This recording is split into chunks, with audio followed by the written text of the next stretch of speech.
Hello, this is Jake Light, Gaming Lawyer at your service. The video you're about to see is an edited version of my streaming of The Great Ace Attorney 2 Resolve on Twitch. If you like what you see, consider leaving a like or comment on this video. Or subscribe to the channel and click on the bell to be the first to watch the latest content. Otherwise, if you want to catch me live and interact with me on Twitch, the link is in the description below. As always, take care, stay hopeful, but be critical. Enjoy the show.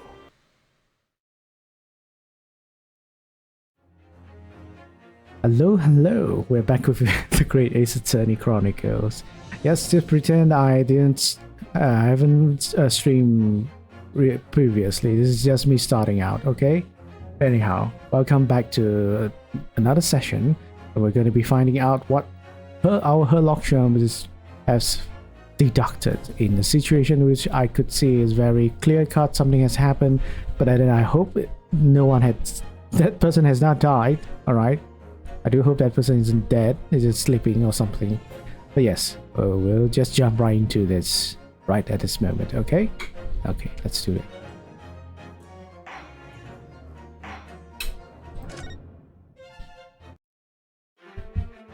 Alright, so yes, as you can see, someone is on the couch, looking like he's drunk or unconscious or dead. Apparently we need Herlock Sherm's deductions to find out. Okay, right. Anyhow, firstly, we consider the gentleman's nationality. Clearly he's a German with no grasp of the English language, as evidenced by the Germanic song he sings and his apparent inability to understand when asked to desist. So why is the man here at all, and in such apparently high spirits? The answer, of course, Iris, is clearly known to you. Indeed, we need only follow the gaze of those bright, young eyes to unravel that particular part of this mystery. The reason for the man's mightily irritating warbling is revealed by the herbal tea. You obviously offered our German guest a cup of your latest herbal blend. The tea's delectable flavor has made the man's spirits soar, and resulted in this joyful ditty tumbling incessantly from his lips. I eagerly await sampling the flavor myself, that I may join the fellow in his state of elation. Now, to the next question. Who exactly is this gentleman availing himself so thoroughly of the setting?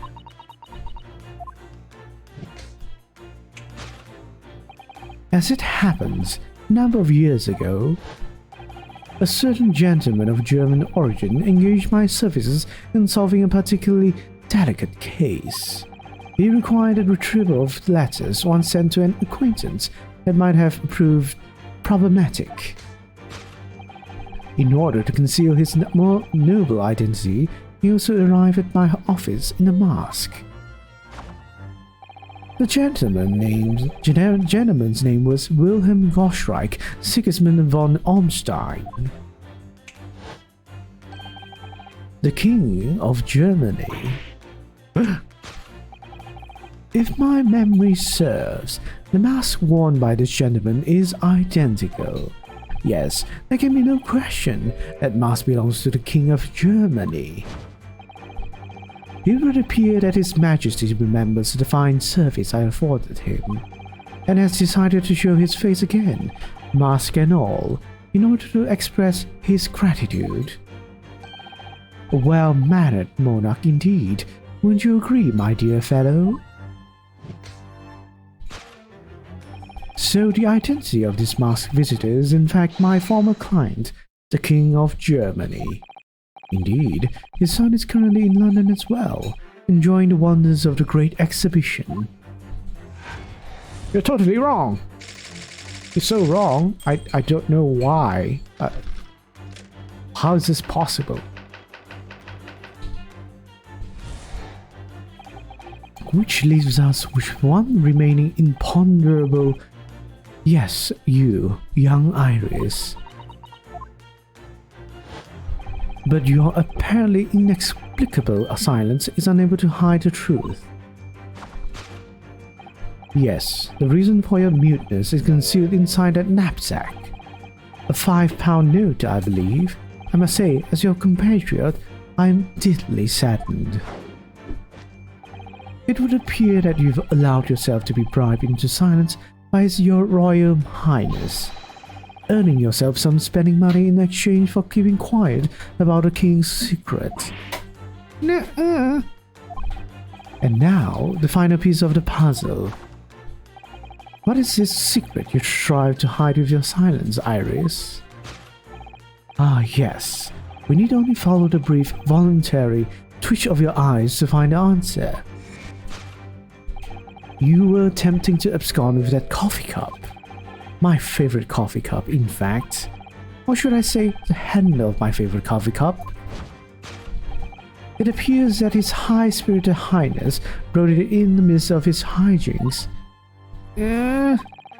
Which leads us to the sad truth. My favorite coffee cup has been broken by the King of Germany, and Iris, you tried to conceal it from me. I shall have a bill sent via governmental channels to the German royal family for its replacement.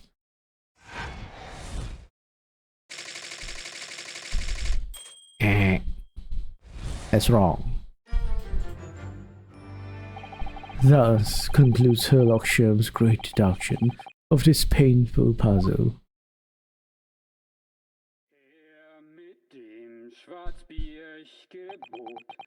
It's a folk song, is it? It's probably a German folk song.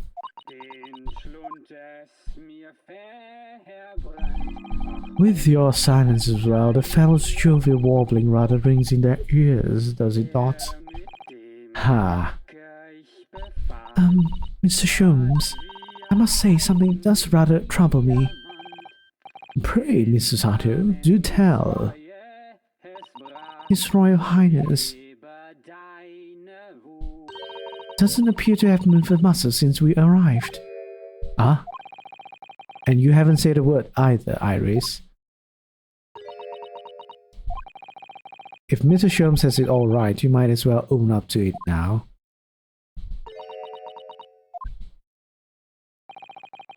Your reasoning isn't entirely without substance, I must admit. And one other thing, Mr. Sholmes. Yet another grievance, Mr. Naruhodo? Surely not. Well, I actually read the story of that case recently, the one you were just describing. And according to that, at least, it wasn't the King of Germany, it was the King of Bohemia. Goodness, was it? Yes, it's quite true. Master Kotz, the prince, testified to that in court. In his words, I have come to see the great exhibition all the way from my home in Bohemia. I would ask you to keep that minor error to yourselves. It could easily become quite a scandal. I believe, Mr. Naruhodo, that it's our turn now to make some corrections to a number of minor errors that may have slipped in. Yes, even Mr. Sholmes is willing to admit that he might be slightly wide off the mark this time. Although it's clear that Iris is definitely hiding something. We need to find out the truth behind this mysterious scene. But one truth is incontrovertible. My favorite coffee cup is no more. So, shall we embark again on a joint presentation of Herlock Sholmes' Logic and Reasoning Spectacular? Yes, basically, you know, just correcting Mr. Sholmes.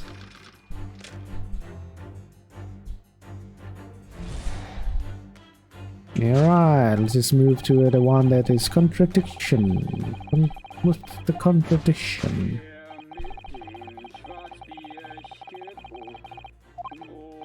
The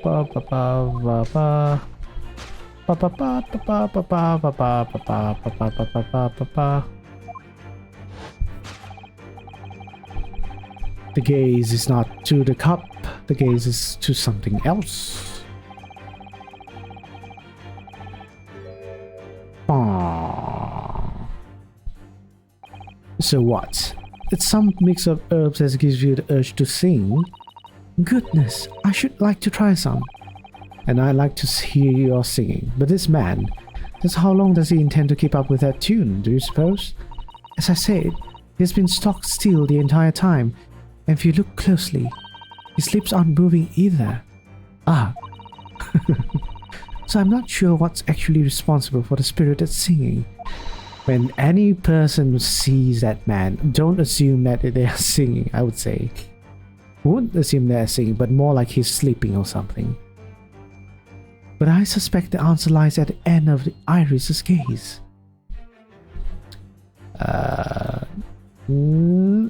Over here. The gramophone. Wait, this is a gramophone, still rarely seen in our own country. The sound suddenly appears to be coming from the horn. But machines singing? That can't be right. Science and technology are changing the world rapidly, Mr. Naruhodo. What's right is changing too. Ugh, it's too much for my brain. Well, at least we found our answer. Take that!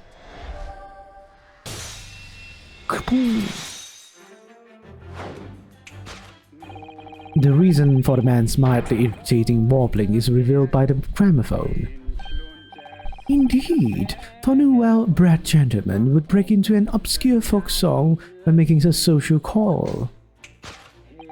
In other words, this gentleman isn't singing at all. In fact, it would appear that the fellow is unconscious. Are you sure? Doesn't look like he's breathing. Ah, the music seems to have stopped now. I ask you, Mr. Naruhodo? Yes? Why would I have purchased a recording of that gibberish? How should I know? Well, never mind. On with the deduction. Who exactly is this gentleman availing himself so thoroughly of the setting? Okay, let's continue. Just skip all of this. Just move to the contradiction again. Which are all too easy to see.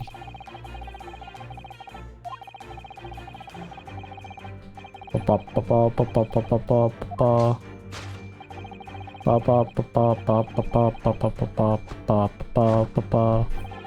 the mask is not from Germany or from Bohemia. We have seen this mask somewhere else.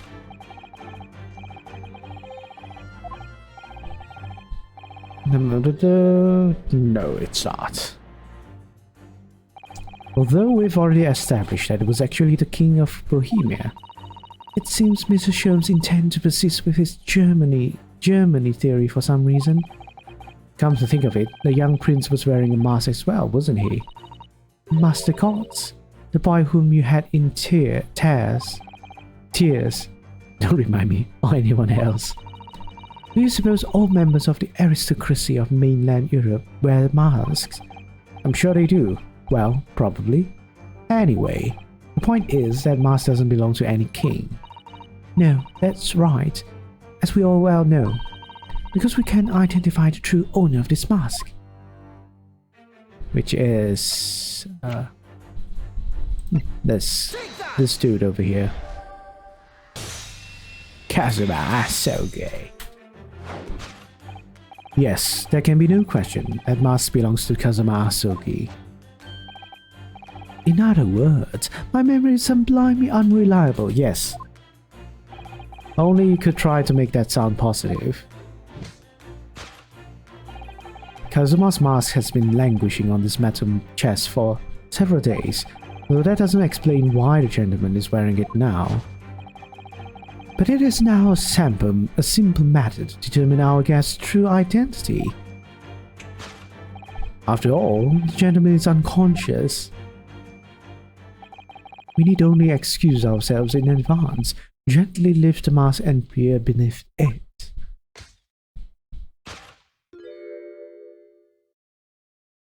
Well, at least his eyes are not open wide. I don't believe it.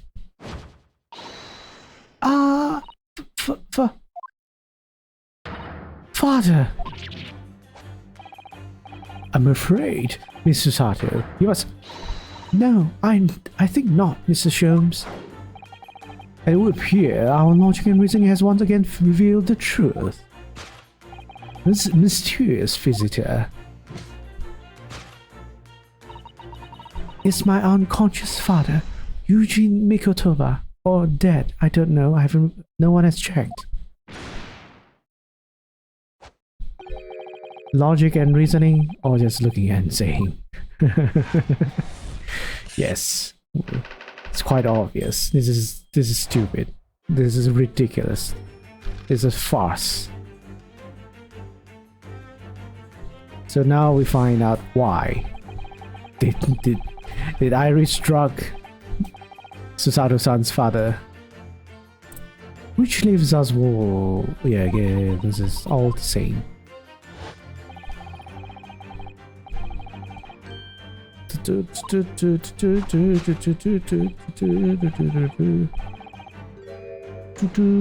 Boom, not the knapsack. So that's a £5 note poking out from Iris' knapsack, is it? Oh dear, I can't be sure. Most money that we encounter is in coin form. I know. I'm not even sure if we've seen any banknotes here in Britain at all, have we?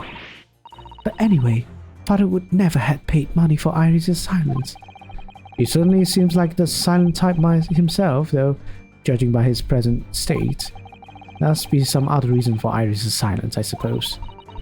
Perhaps what Iris is trying to so hard not to give away with her eyes. Something entirely different.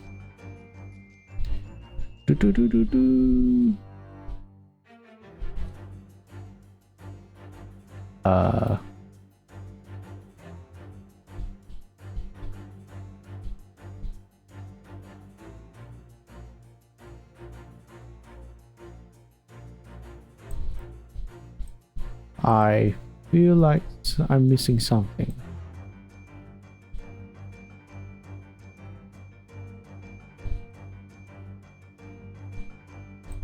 I think I need to look at the knapsack.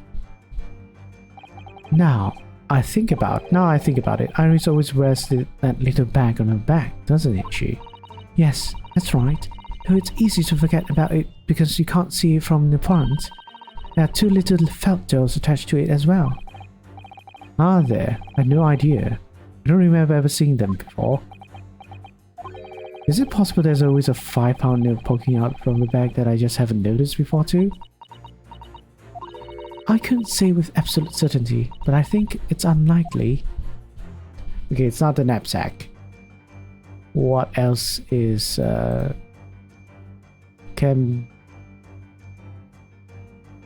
This... Fire... This... Oh, metal chest. This metal chest contains important documents, doesn't it? Yes, details of all the cases Mr. Sholmes has worked on over the years. Written up by Iris's father, if I'm remembering correctly. Iris insists that the chest is kept locked at all times. She's never once shown me inside. Well, its contents are invaluable to her, I suppose, entirely irreplaceable. But look at it now. The catch is unlocked for once. Ah, so it is. That's hard to ignore. Very. I've never seen that chest unlocked before in all the time we've been staying here at Baker Street. Okay, could be that. I don't see anything else that I can click on. So it must be that. Take that! Boom. Yes, the reason for your muteness is concealed inside the metal chest. An excellent observation, but upon closer inspection, there's something different about the chest's appearance. It's kept locked at all times, yet now the catch is open. Evidently, this has something to do with your refusal to speak, Iris. It's a simple enough matter to incite you to speak, I'm sure. I merely need to open this chest. Here we go. No! No! Hurley, don't! Ooh.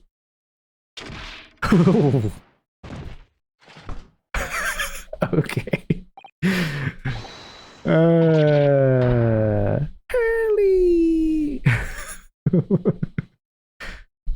Well, both of them are dead. He's dead. Never! Oh, Hurley, I told you not to open it. Ah, so you found your voice now, Iris. Ah! In other words, what just happened clearly reveals the truth here. Yes, the real reason for your silence until now is... This is somewhat different to the usual dance of deduction you perform with Mr. Sholmes, isn't it? Well, he's left me alone on the ballroom floor, so I'm going to have to dance this next part solo. And anyway, I need to get to the bottom of this, for my own peace of mind. Now then, Iris isn't usually the silent type, so... You mean you don't actually know the answer yet? Despite that knowing a point of the finger before? Mr. Sato, sometimes a man needs to point his fingers first and think later. Oh, well, if you say so. I think we'd better examine Iris more closely and try to rescue the situation then. Alright, real reason for the silence until now. There's a key. That's a key she's holding. Look, I'm sure that wasn't in the hands before, was it? No, you're quite right. It's appeared as if by magic. That's strange. A big old iron key. Where did it materialize from? Take that! Yes, the key to all this nonsense. Yes, the real reason for your silence until now is that key behind your back. Ah, when Mr. Sholmes was thrown into the air before,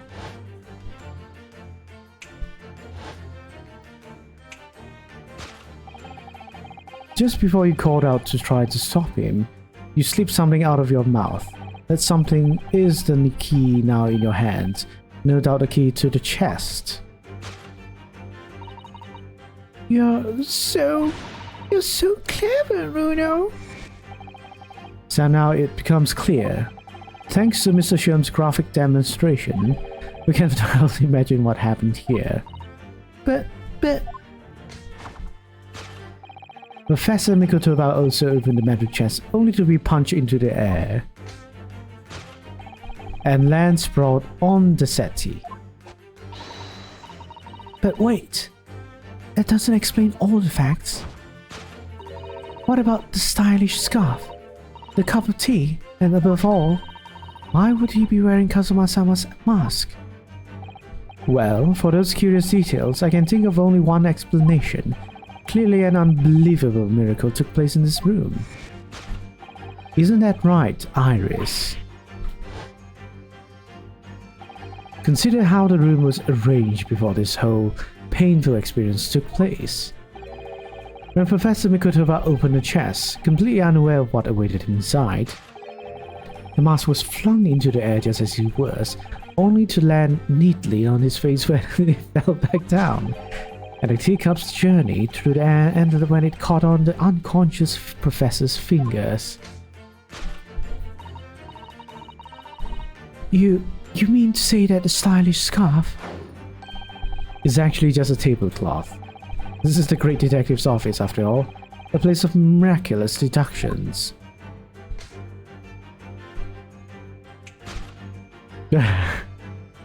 Professor Sato has to do the thing as well. Would you expect anything less? Yes, you're right. It happened exactly as you say. Brilliant, Bruno.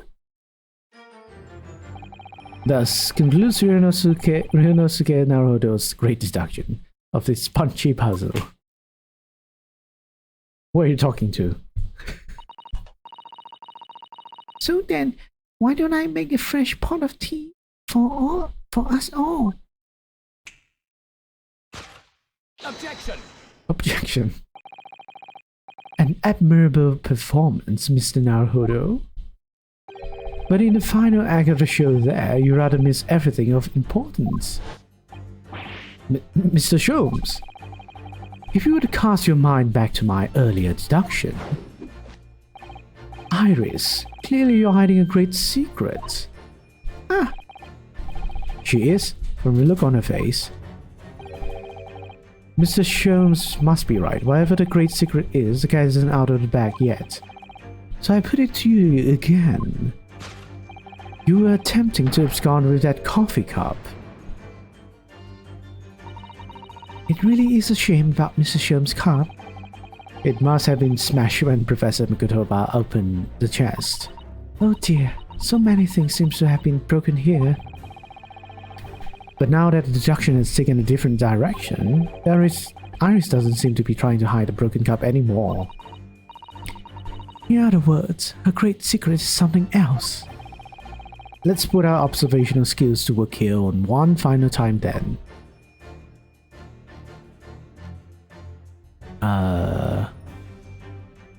What is it? What is the thing? Knapsack? I'm gonna look at the knapsack again. Ooh! Take that!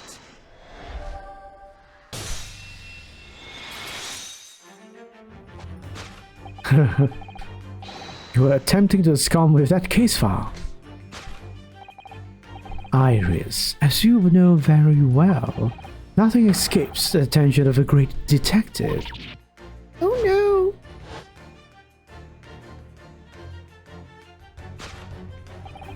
We visited Scotland Yard's... Oh, I totally forgot about this.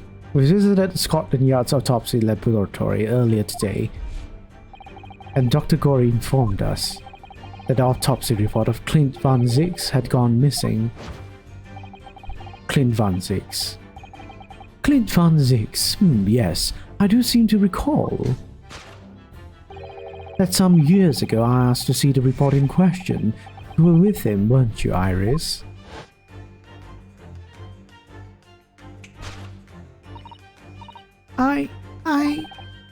You mean it was you, Iris? So those papers you have there are... I'm so sorry.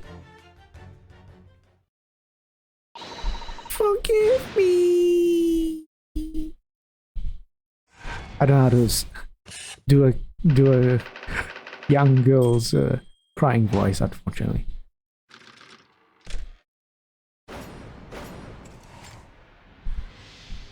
Deduction complete. Elementary. In truth,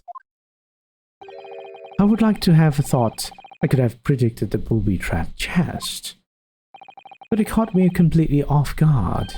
I was very nearly the late consulting detective Sherlock Sholmes. Ugh, I'm sorry, Hermie. So you mean this autopsy report really is... Yes, I took it from the lab, even though I knew it was very important. Was there something in it that troubled you, Iris?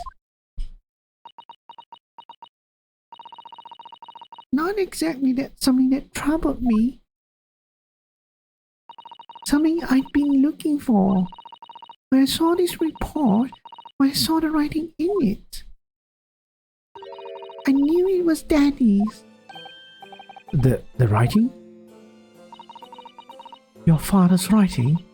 What do you mean? What do you really mean? Iris. Must be something that's hard for her to talk about.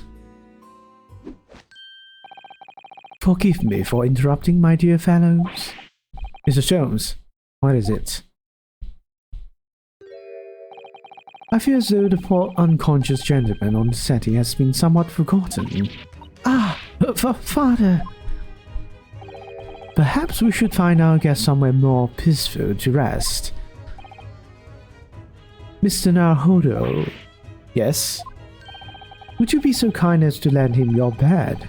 We must do our best to make him comfortable, I feel. Oh, yes, of course. I'll help you carry him up. So will I.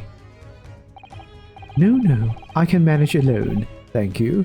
You have tea to enjoy. We wouldn't want Iris brew to stew.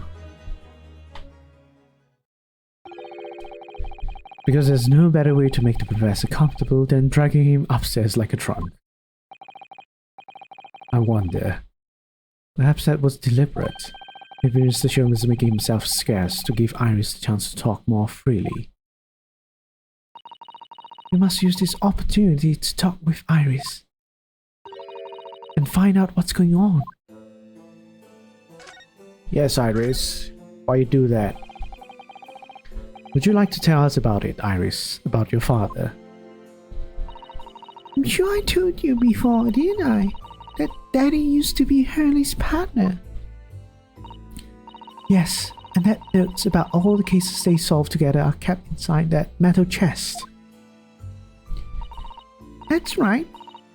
Hurley told me, you see. He said that Daddy's somewhere far away now, so we can't meet. It's one way of describing it. Then, when I secretly unlocked the chest and read through the papers inside, I started to build a picture in my head of what Daddy must be like. Well, that's only natural. You're just like any other girl of your age. I read that Daddy was a professor of medical science, so I studied and took my degree too. What? Well, that's only natural, I suppose. In that respect, you're not quite like any other girl of your age, though. But there was one thing I could never find out. Daddy's name. Ah, His name wasn't anywhere on any of the notes that he'd made about his work with Hurley. But then one day... that's what happened, is it? When you saw this autopsy report, you finally managed to work it out. Is that right? Yes. It was the handwriting in the report that caught her eye. When I saw that writing on that report, I could hardly believe it. I knew that handwriting. I thought to myself, Because it was the same as the writing you'd seen on your father's case notes. exactly. I was desperate to compare the two properly. I needed to see them side by side.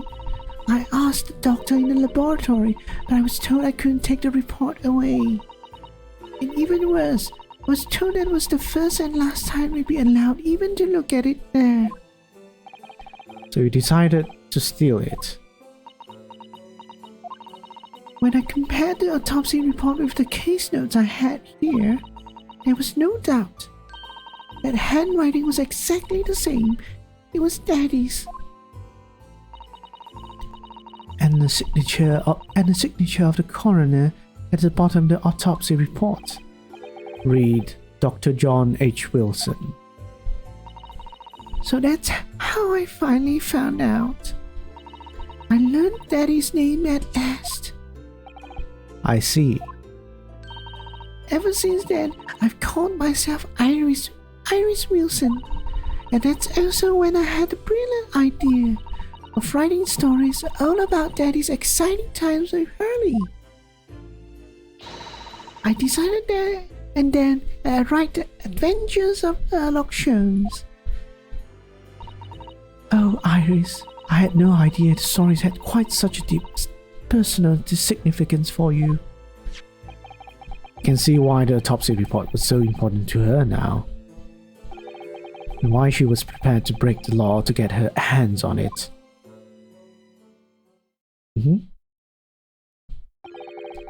I must apologize, Iris. This is really all my fault. Hurley. I made a promise, you see, that until the time was right, I'd keep the details about your father's secrets. I know. I've been very naughty. I'll take the autopsy report back to Dr. Corey and apologize. I promise. Yes, we'll go together, I think.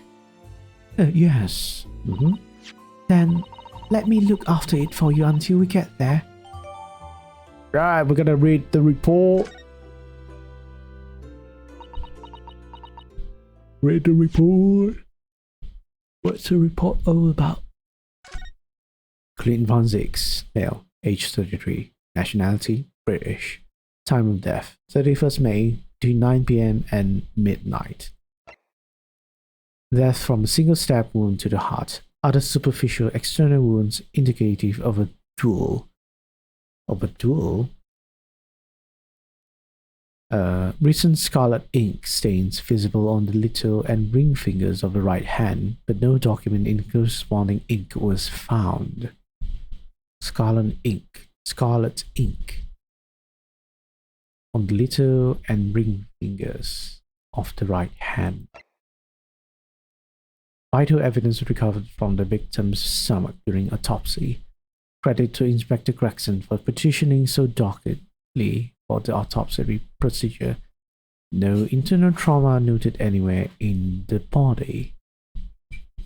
John H. Wilson. Okay. So what ink are we talking about? Have we seen that ink before? So did I see this passport? I don't think I've seen this passport. Tobias Gregson, within 1 week from 31st October, Port of Dunkirk, France.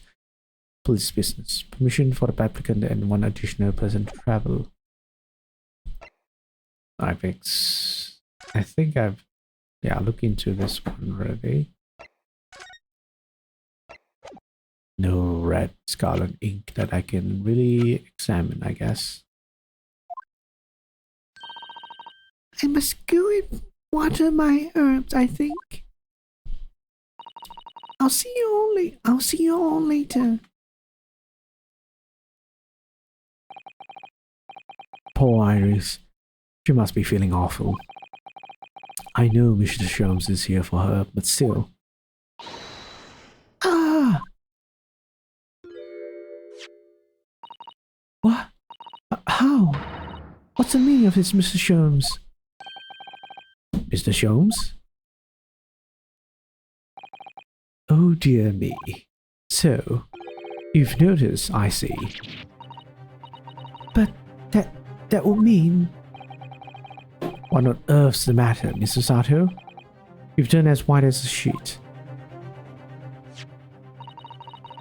It's this autopsy report, Miss Naruto. The one from 10 years ago. The writing isn't Dr. Wilson's at all. Huh? What do you mean? How could you possibly know that? Because I know this writing very well. This writing... it's my father's. What? What? Professor Mikotoba's? Indeed, it's true. And now you know, my dear fellows. No, I don't know anything. What on earth does all this mean, Mr. Sholmes? Because the idea that's slowly forming in my mind is just too extraordinary to believe. Please, you have to explain.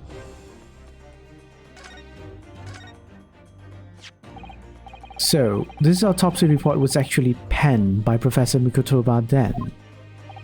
But that makes no sense. It's not possible, surely. Not possible? My dear fellow, pray, take a deep breath and think again. Yes, you're right. In some ways, it actually makes a great deal of sense. It does? 10 years ago is when Father returned to Japan after his extended study tour in Britain. And prior to his return, where was Dr. Mikotoba engaged? Ah, of course. He was an assistant in Dr. Wilson's laboratory, learning about forensic science. And as an assistant, could have aided with the dissection work, making detailed notes, which would be assembled into the full autopsy report. Once the work was complete, the head coroner would check the contents and put his signature on the document. In other words, the only writing of Dr. Wilson's in the report would be his signature at the end. I see. So Iris got the wrong end of the stick, you mean? She saw that and assumed the whole report had been written by Dr. John H. Wilson. Which is very understandable, of course. What a complicated situation. Right.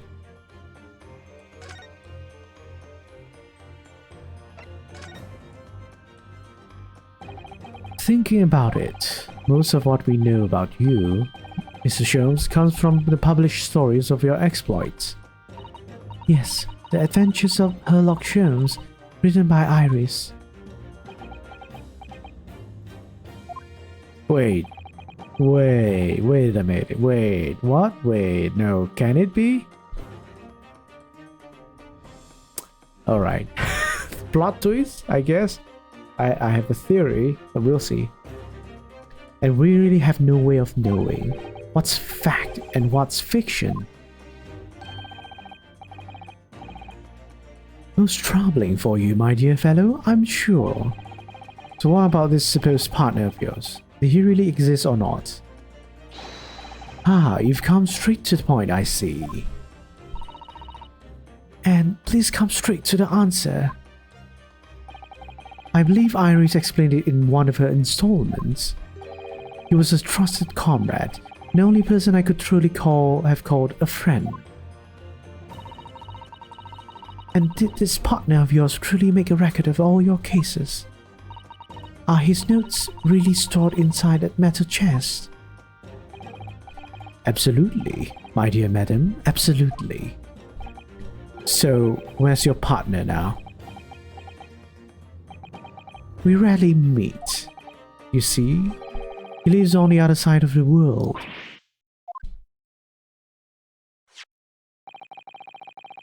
But if this autopsy report and records of all your old cases were penned by the same hand, and if the autopsy report was written, though not signed, by your famous partner, there will only be one logical conclusion. Pray, impress me. Your partner would have to be Eugene Mikotoba, in other words, Miss Susato's father. Upon my word, Miss Naruhodo? Yes? You are coming along wonderfully. You have hit upon the method at last. You finally grasped the art of deduction. You mean to say? Allow me to introduce you to my great friend and partner, Mikotoba. Well, yes, this is the plot twist I am thinking. Not really, yes, yes. And that would make it so Sherlock Sholmes is... Anyhow, let's see. Professor Mikotoba.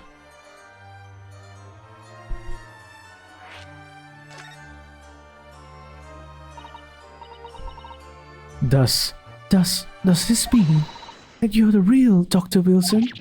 No. My dear, I'm still my old self, Eugene Mikotoba, your father. Oh, of course. This is obviously too much for Susato-san to take in.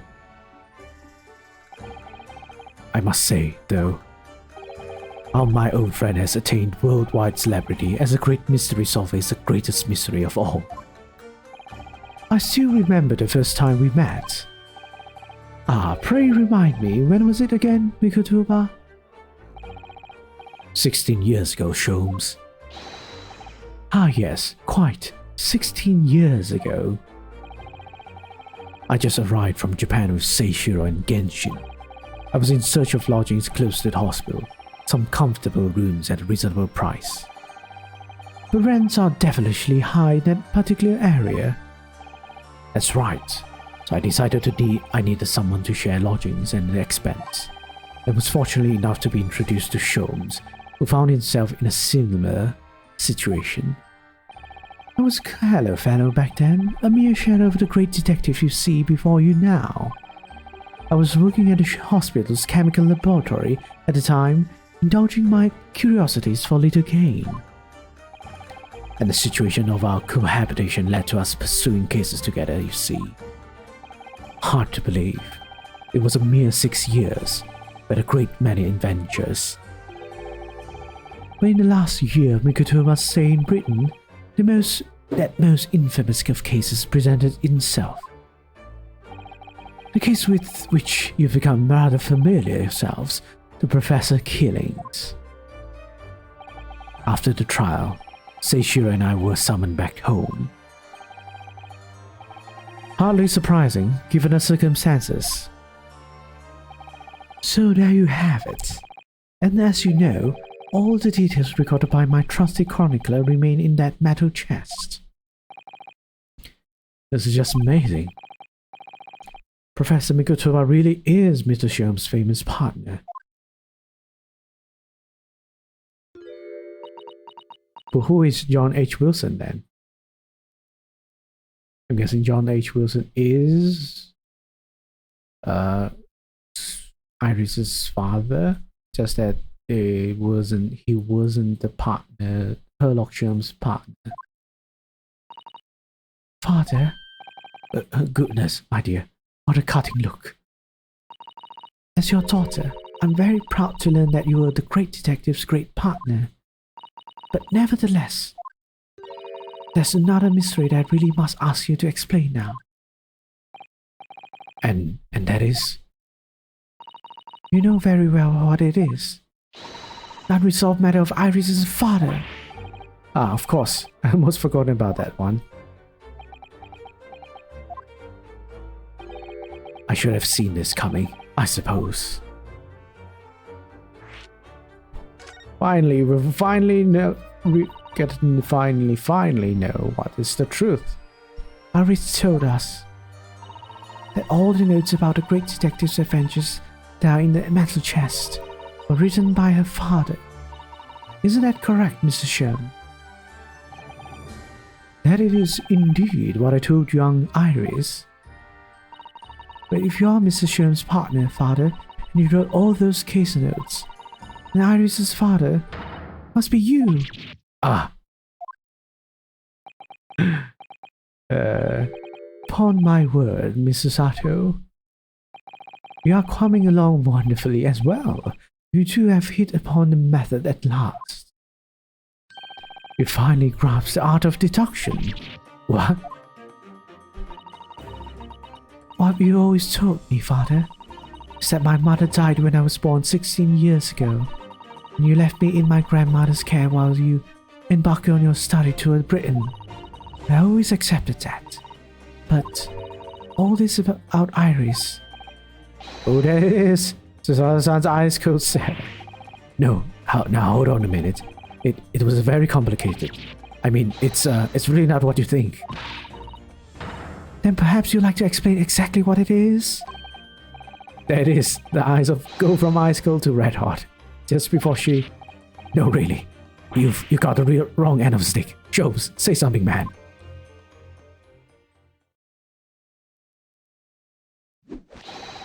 That's quite enough, my fiery fellows. Mr. Sholmes, when you get all dressed up. Whilst I don't like to interrupt this exciting exploration of the past, Mikotowa and I have an urgent matter that requires a short excursion. Oh no! Must know! Is Susato related to Iris somehow? It's very late, Mr. Sholmes. Where must you go? Why, my dear madam, is that not obvious? My partner and I must pursue our natural enemies. So, get your coat, Mikotowa. The game is afoot. Sholmes, I really must give Susato a full explanation, I think. Later, my dear fellow, later. Our carriage awaits downstairs already. When did that happen? You haven't changed one iota, have you? I mean, really. I visited our home after 10 long years, and when I opened that chest in a fit of nostalgia, I quite inexplicably passed out. And as if that wasn't enough, eventually regained consciousness, plunged straight into all this. Father, please, go with Mr. Sherms now. What? I've no doubt that whatever happened, you're acting in everyone's best interests. I trust you completely. Susato. And sending the great detective and his great partner off on renewed adventures together. It's more than I could have hoped for in my wildest dreams. Very well. We'll speak again later. So, I believe your own work is done for the day. I wish you the best of luck for tomorrow. Yes, Naruto. Good luck in battle and reaching in a decision. A decision? About whether to go back to Japan, I suppose?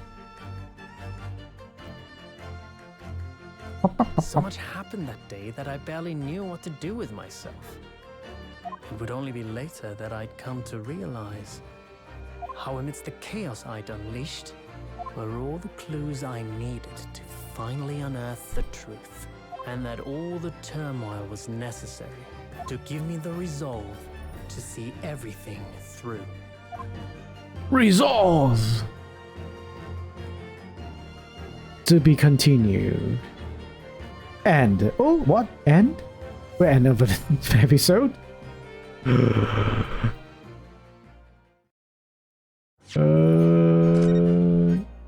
Oh man, I'm getting goosebumps. I didn't think this was an end of episode, so we have another episode. Oh, bloody hell, man. Final resolve of Ryunosuke Naruhodo. And how long have I been streaming? Recording for just an hour. I'll do an hour, alright? I'll do another hour. And we'll see how far we get. Because it's a bit short. Final chapter. What's this? Wait. Oh, no. This is, yeah, this is episode 1. I thought, ooh, there's more? No, there's not more. So there's only final mission now.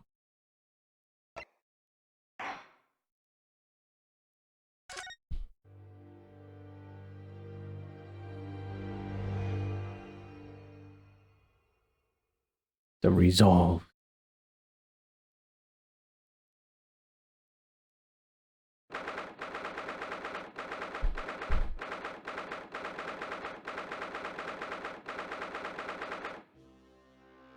The 3rd November, 9:40 AM, the Old Bailey Defendant's Antechamber. Or even the music is different now. So, the time's finally come. Today, we unravel everything. I'll be counting on your support more than ever today, Mr. Sato. Mr. Sato? Ah! Oof. Oh no! What's the matter, Mr. Naruto? Nothing. I was just saying that I'll be relying on your support today, but... I'm so sorry, of course. I know I can be rather incompetent at times, but... I shan't let you down. Would you mind helping me to my feet then? Oh dear, I'm really very sorry.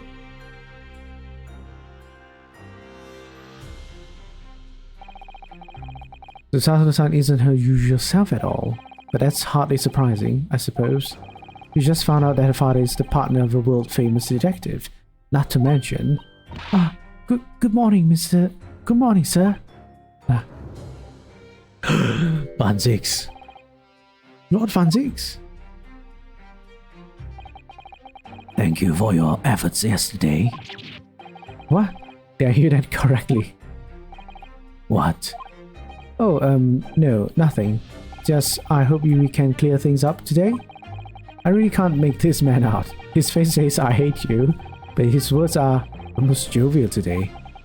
In fact, he hasn't been very Reaper-like at all since this all began yesterday. Lord Van Zik isn't the Reaper, Miss Naruhodo? Good point. The Reaper? I suppose in hindsight, I should have allowed that misconception to go unchallenged. Huh? It was my tacit acceptance of that pseudonym. My failure to stop the Reaper becoming something more than a mere legend that led to all this. But you're not to blame for that, Lord Van Zik. It's only because serious crime in the capital dropped off so sharply when the public started calling you that. That's why you didn't say anything, isn't it? To be frank, I'm not sure that was the sole reason. What do you mean? There was a rumor at the time that the Reaper was really the ghost of my late brother. That having been slain by the evil killer, Clint's restless spirit returned as some sort of demigod. To wield the deadly blade of justice where I, by dint of the law, could not. Yes, we've heard that story too. When I lost him, I felt as though I've lost my guiding light. I didn't know where to go or what to do. And so, in some small way, I wonder if perhaps those rumors made me feel his absence a little less keenly.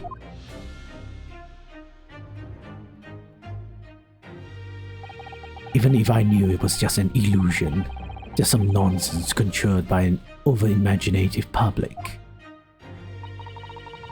It was obviously extremely important to you, Lord Clint Van Zik. Well, what's important now is uncovering the truth. That's all that matters. I know that you didn't take anyone's life, and I intend to prove that beyond a shadow of a doubt in court today. That's the prosecutor's job, not the defense's job to do that, you know, to prove the case beyond a shadow of a doubt. Anyhow, I guess it's inverse for this fictional world. I never thought I'd say this, but I can see it in your eyes. That burning desire to cut through all the lies and deception. I can't deny it any longer. You are a lawyer of absolute integrity. Thank you. Now tell me, why do I detect the scent of expensive tea leaves in the air? Oh, Iris, when did you get here? Oh. I brought you one of my special blends. Hurley loves it. He says it helps him to clear his head. I thank you. Oh, hee hee. It's surely the first and last time I ever see a sight like this. You seem different today, Iris. Oh? Sort of subdued, I suppose. I'm not. What happened yesterday is obviously still playing on her mind a lot. She's clearly very troubled about having stolen that autopsy report from Dr. Sid's laboratory. Alright then. Good luck to both of you. I have to make a move now. Oh, you're not saying? I thought you want to watch today's proceedings. Well, I'd like to cheer you on, obviously. But I've got lots to get ready. Get ready? For what? Oh yes. Would you like this? Would you take this? Is that one of the little felt dolls that usually dangling from your knapsack? Yes, it's a lucky charm. A little Hurley that I made once. A Hurley? It looks more like a Harley to me. If for some reason you completely run out of options in the trial today, then just pull this little Hurley's ears as hard as possibly you can. What? Put his ears? That's right. It's always a way to bring good luck. I think you might need it. Okay. I'm gonna check this doll then. There might be some sort of movie secret in it. We have a 3D model of it, at least. Ear. What's with the ear? What a charming little rabbity version of Mr. Sholmes. Do you suppose this is how Iris sees him? Are you alright, Miss Naruto? Your eyes are veritably boring into the poor doll's ears. Oh, sorry. I was just wondering, what do you suppose would happen if I were to tuck its ears with all my might right now? I'm sure that we'll find out when time is right. To become a proper gentleman, you really must learn stoic patience. I want to know. Okay, I guess... Yep, they won't let me until they like hint to the fact that I should do it. You think what we'll need is luck? I just sneaked a little peek inside the courtroom, and it seemed very different to normal. Yes, it would seem that a certain someone has decided to pull out all the stops. What does it mean? Don't tell me. Oh shit. Is the jurors back? Is the jurors back? Oh, I don't like the jurors. What about Mr. Sholmes, Iris? I don't know. He was out all night and he hadn't come home by the time I left this morning. Oh, I see. Was Professor Mikotoba out all night too, do you think, Mrs. Sato? Yes, it would seem so. I telegrammed the hotel this morning, and apparently they didn't come back to their rooms last night at all. They? Father and Judge Chugoku, I mean. Judge Chugoku, too? That's right.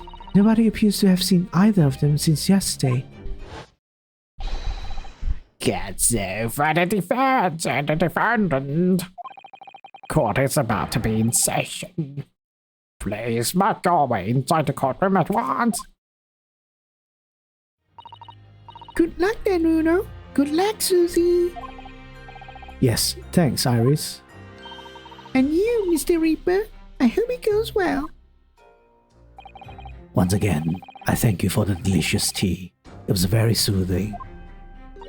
Oh, I'm so glad. We must go inside now, Lord Van Zix.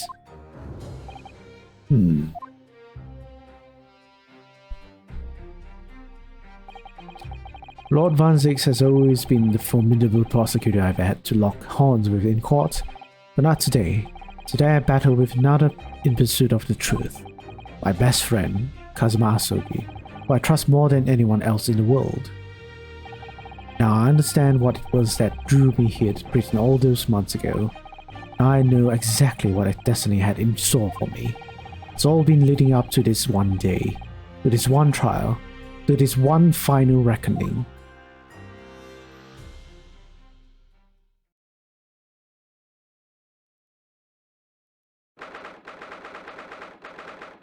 November, 9:30 a.m. The Old Bailey courtroom.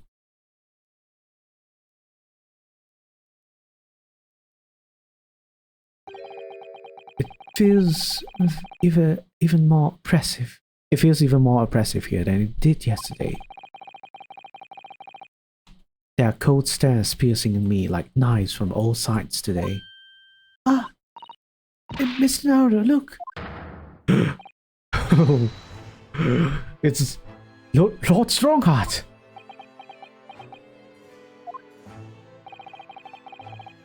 Kazuma must have known beforehand. The ramifications of this trial now extend far beyond the murder of one Scotland Yard inspector. In fact, events have come to light that threaten to rock the very foundations of our country's legal system. The escape of a condemned criminal on the night of this execution, the subsequent unlawful shooting of the man, and the revelation that the prison staff must have been complicit in jailbreak. Britain is currently hosting influential members of the judiciary from countries all around the world. It is imperative that we uncover the truth in these proceedings to avoid international embarrassment. By royal decree, this will continue to be a closed trial. Okay, good. And one over which I, Mayor Strongheart, exercise total and unequivocal authority. What? Okay. Is that necessary? The 6 jurors flames, yes.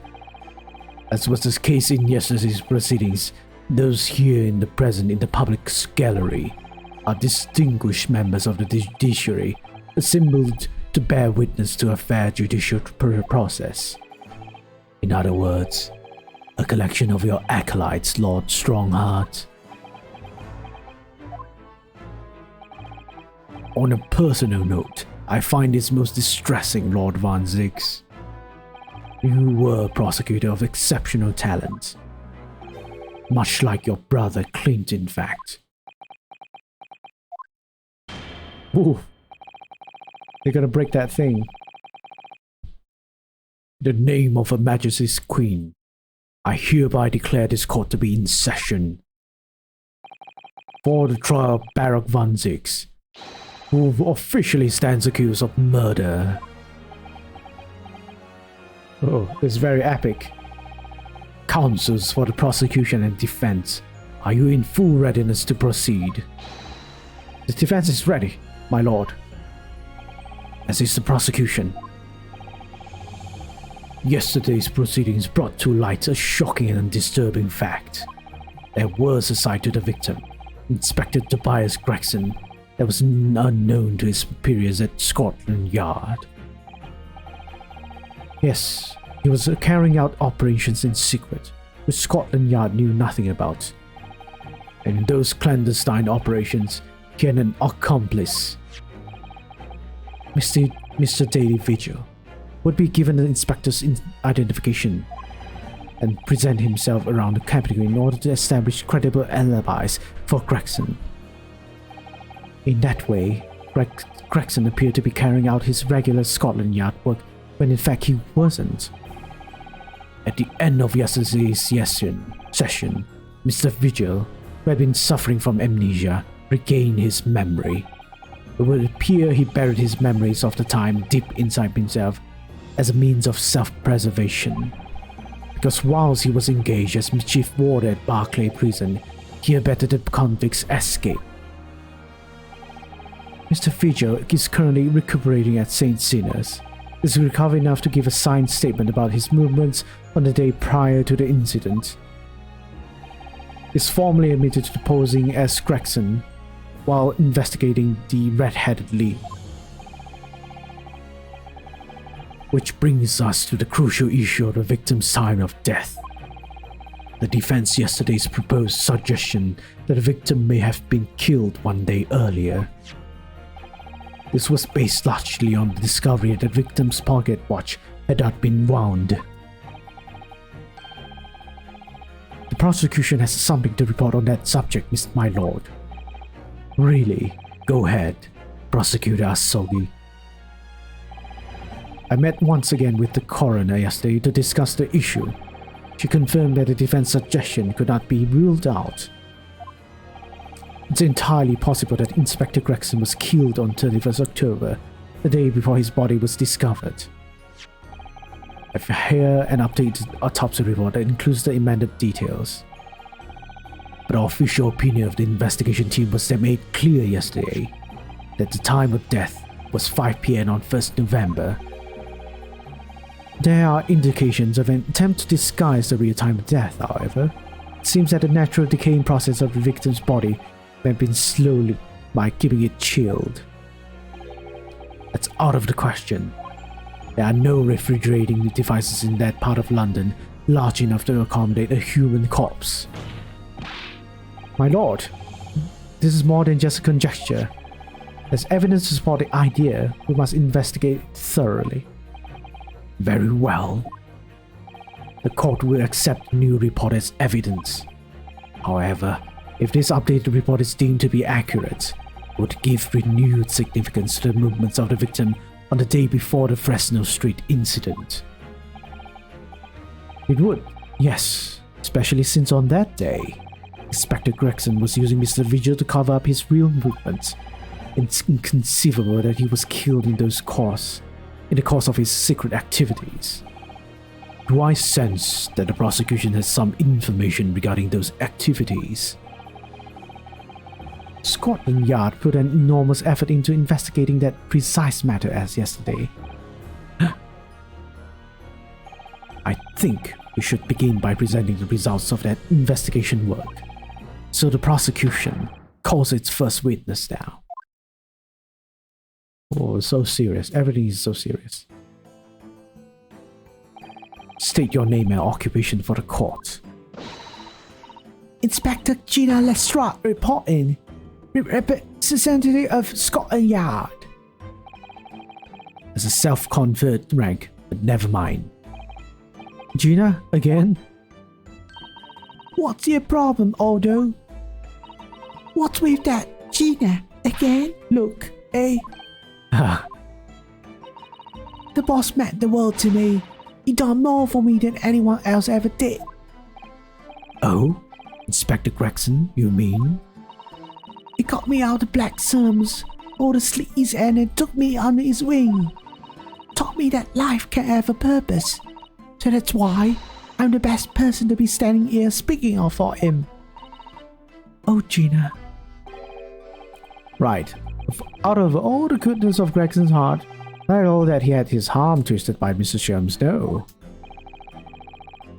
What's really relevant to this proceeding is that the outcome of Scotland Yard's investigations yesterday has revealed that the victim was carrying out some assignment the police knew nothing about. Very troubling. That face, what Strongheart knew. So, Inspector Lestrade, let's hear exactly what it says in that report. Coming right up, sir.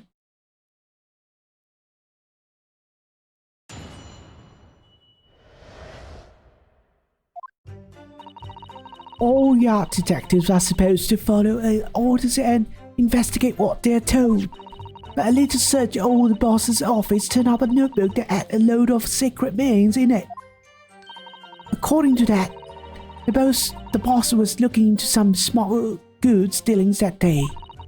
Looks like it was a big job and all, but the coppers weren't on to it yet. What matters most is there's witnesses who saw the Reaper at the place too. Smuggled goods? I don't know, do I? I'm just telling you what was written in the book. Tobacco, tea, spices, medicines, goods of all sorts of flow into London by illegal channels from across the globe.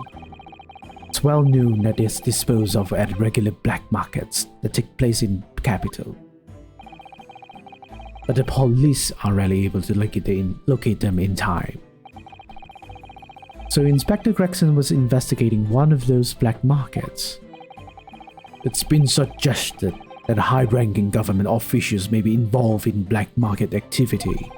No doubt Gregson was trying to avoid details of his investigations being linked to the involved parties. That would explain why he was operating on his own authority without the Yard's knowledge. And do we know where the dealings were taking place this time? In a particular room of a certain exclusive London gentleman's club. And on the day in question, the accused is known to have been there. That's the conclusion of Scotland Yard's investigations into the matter.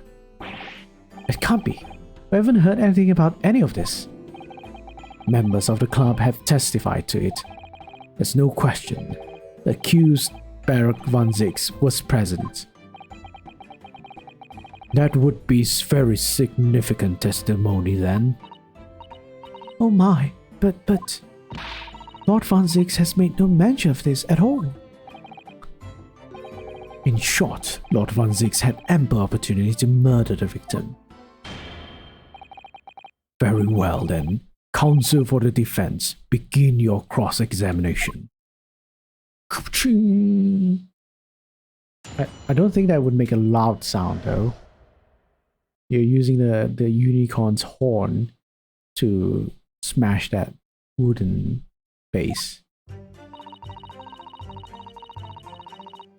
Okay, but it leads to secret old person of a snippet and low secret meanings in it. Okay. According to that, the boss was looking into something smuggled goods dealing that day. The coppers went on to it yet. What matters most is there's witness for the sword of because you know I'm gonna just press everything, right? Hold it! It's good practice to press everything. Although it's troublesome. So you follow orders, do you, Gina? Nah, not me. I'm above all that, see? Oh, The boss always had special orders for me. Grab us some fish and chips or go and give Toby a grub. That kind of thing. so errands more than orders then. This detective is still an apprentice after all. Yeah, well, this apprentice ain't one to sit around and wait to be told what to do, even by the boss. That's why I've been doing my own investigation into what happened. I didn't find much at first. Hold it! So you went through Inspector Greggson's things. Yup, as part of the independent Lestrade investigation. I'm sure your superiors would be delighted that you are taking the initiative. So I snuck into his office when no one else was about. Cause if anyone's at the yard had seen me going in there, they'd have turfed me straight out on the street. This is sounding less and less like an investigation, more like something else.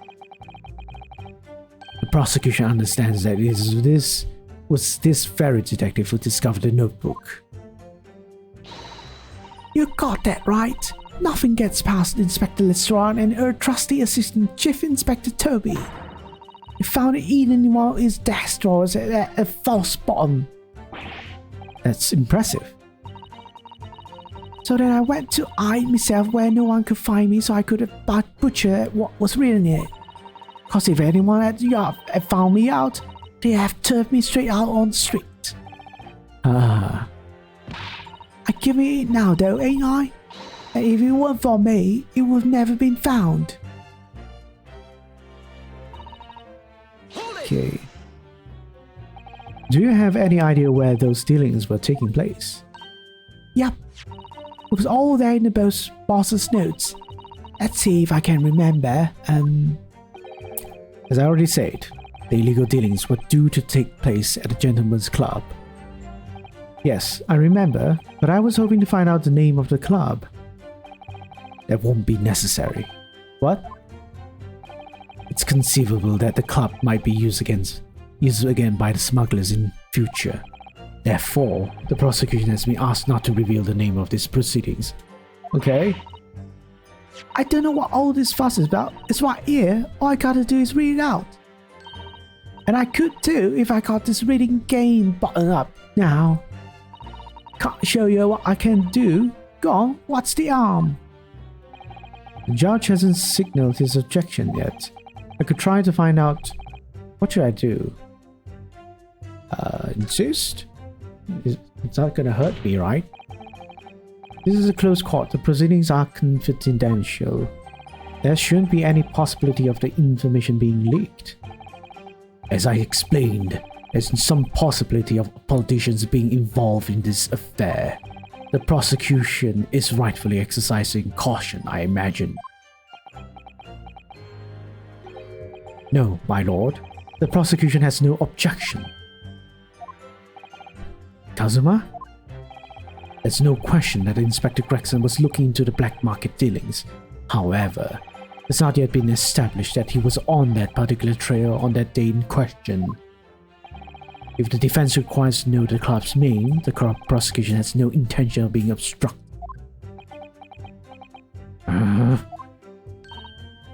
Right then, I get to show off me reading skills.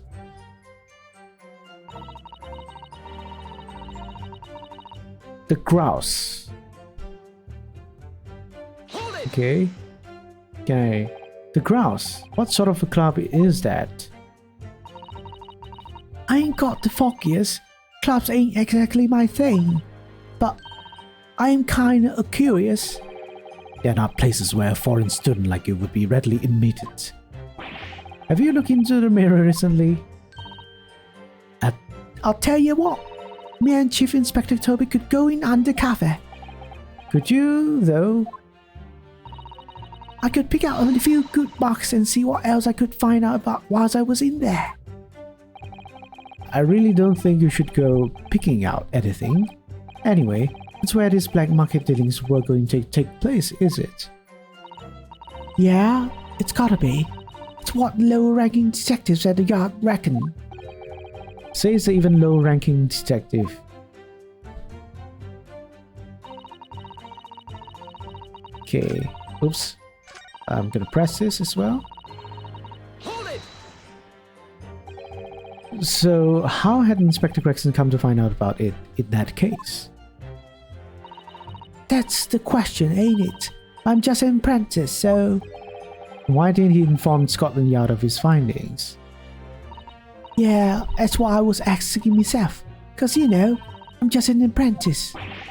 When it suits you, yes. Anyway, the point is, something went on that club. No question. Can't say that for certain though, surely.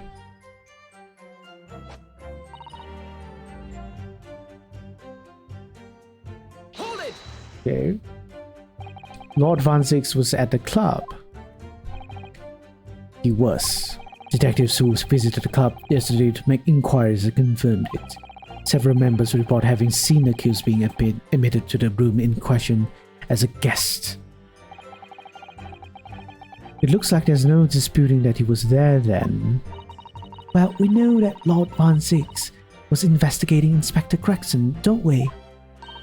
Perhaps he already discovered Inspector's secret notebook. Which led him to the club, you mean? Maybe. Presumably then, there are also eyewitnesses who can testify that Gregson was there. None have been identified this time, no. So the all-important victim wasn't seen at this mysterious club. Oi, why are you asking Inspector Lestrade here, eh? So that's all I've got to work with. She's not holding back with the ice-cold stare of us, is she? I really don't know what to make all of this. Lord Van Six told us that he was investigating Inspector Gregson. He never once mentioned that he met the inspector that day before the incident. You don't think Lord Van Six could have been lying to us, do you? That's not the only way to explain this. Oh. If everything Lord Van Six has told us is true, then there must be a mistake in this testimony somewhere. You mean there are details we have yet to uncover? Exactly. A clue perhaps that even Gina hasn't noticed. That's what we should be looking for here.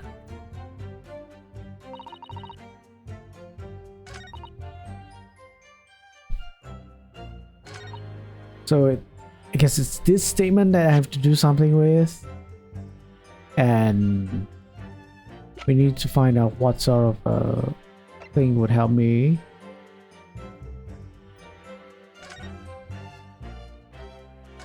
I can examine this again. There are details of a whole raft of cases dating back years on here, aren't there? This paper from 10 years ago is browning with age. Look. Out of interest, the most recent things appears to be this newspaper cutting here. Oh, it's the same red-headed leak advertisement that Mr. Sholmes had picked out. But do you remember? There was a red hairpiece at scene too. Was Inspector Gregson an exponent of red-headed leak then? Wait, I think I've already seen this, though. Unless you're telling me all this, oh my goodness. They have resettled all of the evidence. Okay, and so... it's not gonna be easy.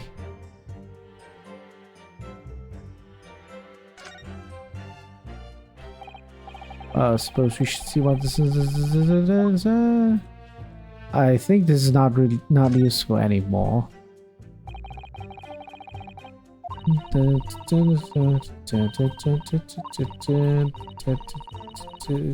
doubt this a real detail. Gentlemen's club called the Grouse. Gregson's trunk. A soggy paper. Passport. Photograph. Letter introduction. Dismissal notice. Photo in photograph. What was the trunk again? I totally forgot. Did they say anything about Inspector Grayson's metal traveling trunk? Was removed from the scene, but secretly recovered by Gina. Okay, so I feel like the things I've actually looked into has now been reset because it is a new episode. Look, there's something inside. Ooh, let's see. It appears to be a passport authorizing him to travel overseas. Okay, so this is the passport. But I don't think this is important. Gregson went to France the day before his body was discovered. And then there's this huge gash. Okay, it's so bad damage, but I made a gash, must be stuck inside the trunk with considerable force. I don't know how I had been. And we saw this, there's something stuck over there. Looks like metal. Okay. Right, so that's pretty much it. Whatever I can find out. And then there's this blood over here. Right. Why is there blood over here though?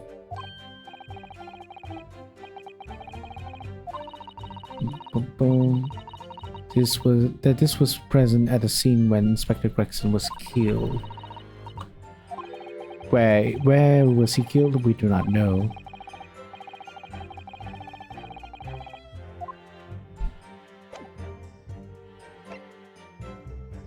We have the passport.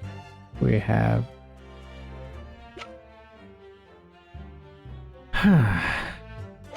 let's see. I have no idea. let's just look at the walkthrough, unfortunately.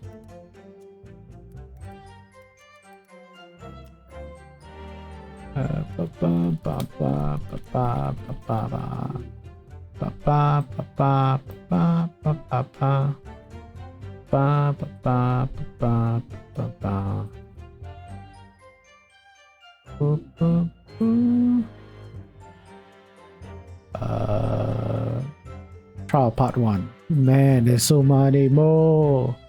It's gonna be taking me a long time.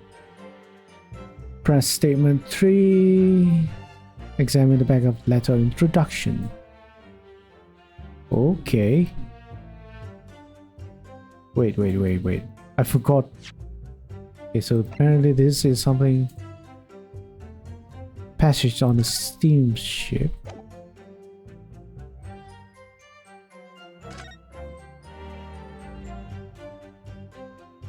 What's this? Like this is some sort of steamship ticket. The SS Grouse. Okay, man, it's so obscure. How would I remember this? 11th September, London, arrival 1st November. Yeah, I've read this before, but I totally forgot. I think it called Dunkirk on the north coast of France for a night before finally arriving in Dover. I think it's been almost a year since we arrived in Dover on the SS Booyah. Not to keep that together, memento script, don't you think? Yes, agree. I have mine saved in my diary, and I keep mine in my wallet, so I have it with me at all times. But now, strange, where could it have gone? Are you like this on purpose, Miss Naruto? I imagine it was that comment accompanied by a little sigh. Alright, let's use this. Objection. Apparently, this is relevant. I've read about these clubs that exist here in Britain. As I understand it, the places where all well-to-do gentlemen socialize with friends and colleagues. Don't imagine for a second that a foreign student like you would be admitted. Seriously, is your mirror cracked or something? Do we know for sure that the contraband dealings were definitely happening at a club called the Grouse? The police are currently looking for evidence, but haven't found anything definitive yet. And I'm sorry to say that they probably won't. What do you mean by that? I mean, the place Inspector Gregson was secretly going to visit on 31st October may not have been a gentleman's club at all. You're showing a very irreverent attitude towards our country's police force there, Counsel. If it wasn't a gentleman's club, what was it? A steamship. You think it's a ship? I have the evidence to prove it. Here. Let me see that. This dark-suited young man is not in the least bit untrustworthy. The other side, my lord. Be more specific next time. This would appear to be a ticket for a passage upon a steamship. Yes. The SS Grouse. Is that worth Objection. rubble worth? So there's a steamship named the Grouse that happens to share a name with the club. Yes, my exact thoughts. I'm afraid to say, there's a flaw in your logic there. How? Look at the ticket. Notice the date of arrival in port. The ship arrived at the port of Dover on 1st November. The day on which the sound like a gunshot was heard on Fresno Street. In other words, on the day in question here, 31st October, when the victim was on his clandestine mission. The ship hadn't docked on the British shores. That would certainly make an undercover investigation somewhat challenging. Objection. The fact that the steamship hasn't yet reached Britain substantiates the defense's assertion that the victim was investigating the SS Grouse on the day in question. Show your evidence for that assertion. Very well. In that case, counsel for the defense, present your evidence to the court now. Evidence that substantiates your claim that the victim was investigating SS Grouse on 31st October. The passport. Take that. What's this? A passport for travel issued to the victim. Dated 31st October. What are you suggesting?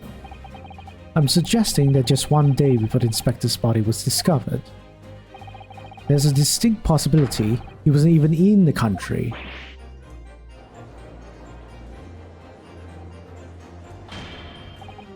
Order.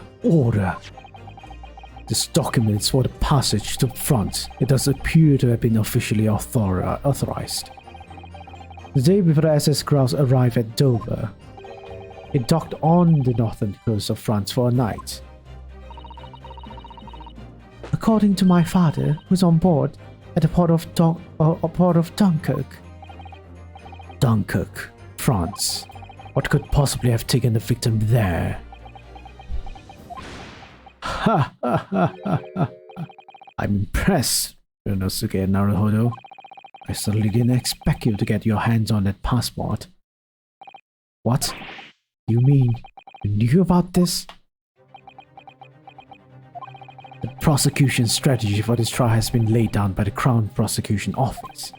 The day before the incident, the victim was investigating contraband dealings at the London Club. That's the outcome of Scotland Yard's investigations, and the line the prosecution has been asked to follow.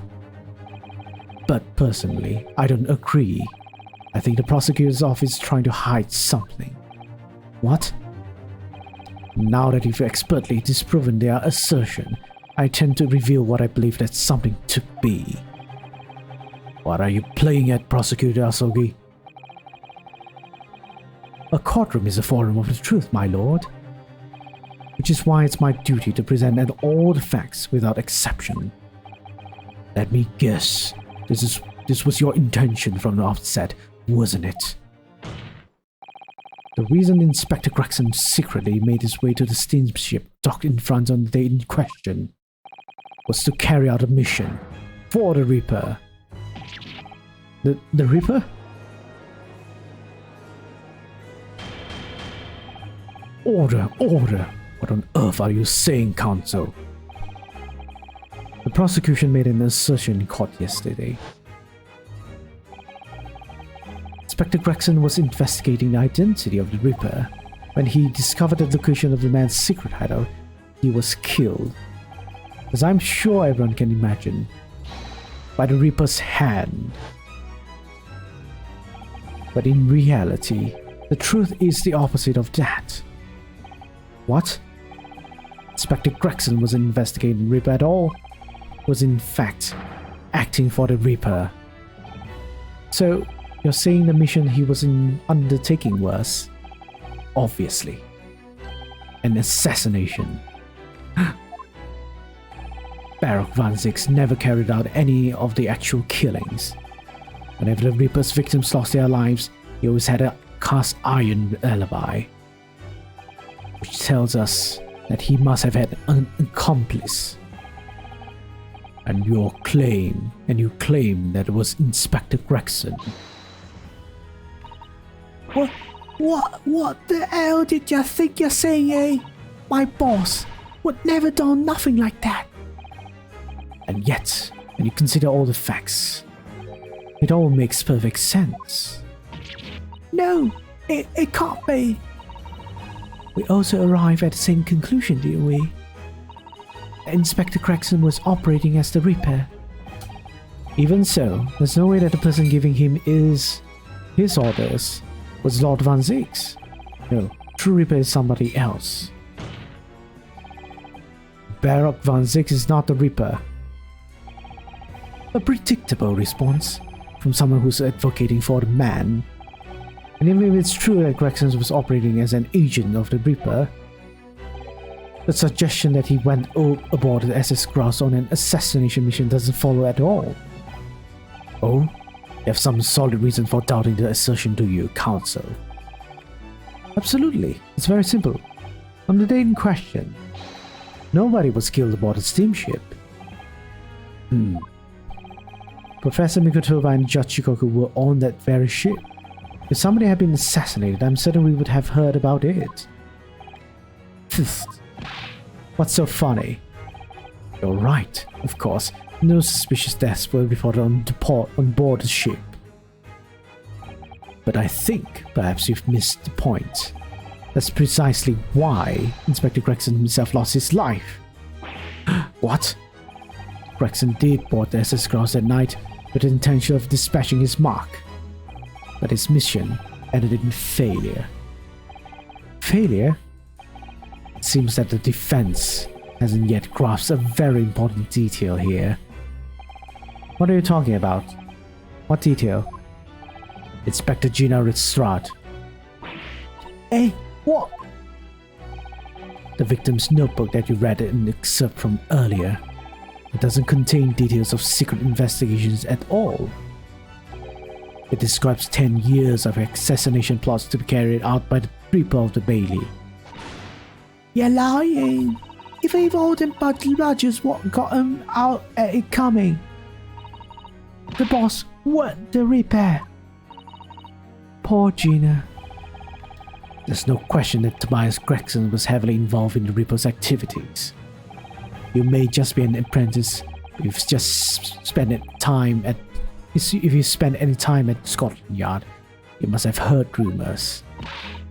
I ain't heard nothing. I don't believe a word of it.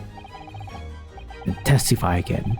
As a representative of Scotland Yard, consider it your chance to defend your boss. I don't. I concur. The witness will give a new formal testimony. Miss Lestrade, you will tell the court everything you know about Inspector Gregson's secret notebook.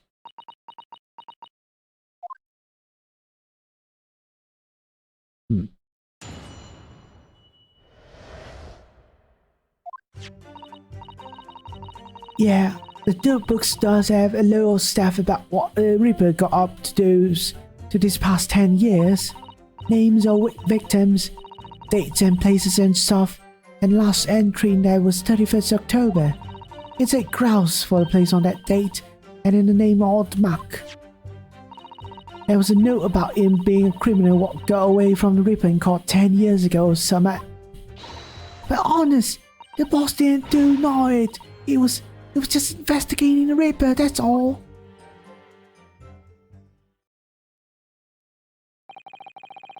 Keep personal opinion about out of your testimony, witness. We require only established fact here. This must be so hard for her. Can't deny it now, surely, Ryunosuke Naruto. What can I deny? Best friend? The notebook contained the name of the final mark and the location where the assassination would take place. It's information that victim could only have known if he was working with the Reaper. Ah!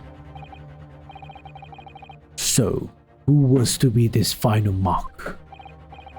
Go ahead, Inspector Lestrade. Read the name of the court. The name that's written alongside the entry that mentions the grouse on 31st October. Hey, how do you read this then? Reading's still not a strong suit. That ain't the problem, alright, Aldo? It's a funny name. It ain't English. It's hard to read. So it's someone from overseas. Let me have a bash at it. Seishiro, is it? Jachikoku? Yeah, Seishiro. You, maybe? What? It can't be. Seishiro Jikoku? But that's Judge Jikoku. Seishiro Jikoku. Certainly not an English name, you're right. Objection. But that can't be right. I know Judge Jikoku, and I saw him the day before yesterday, here in London.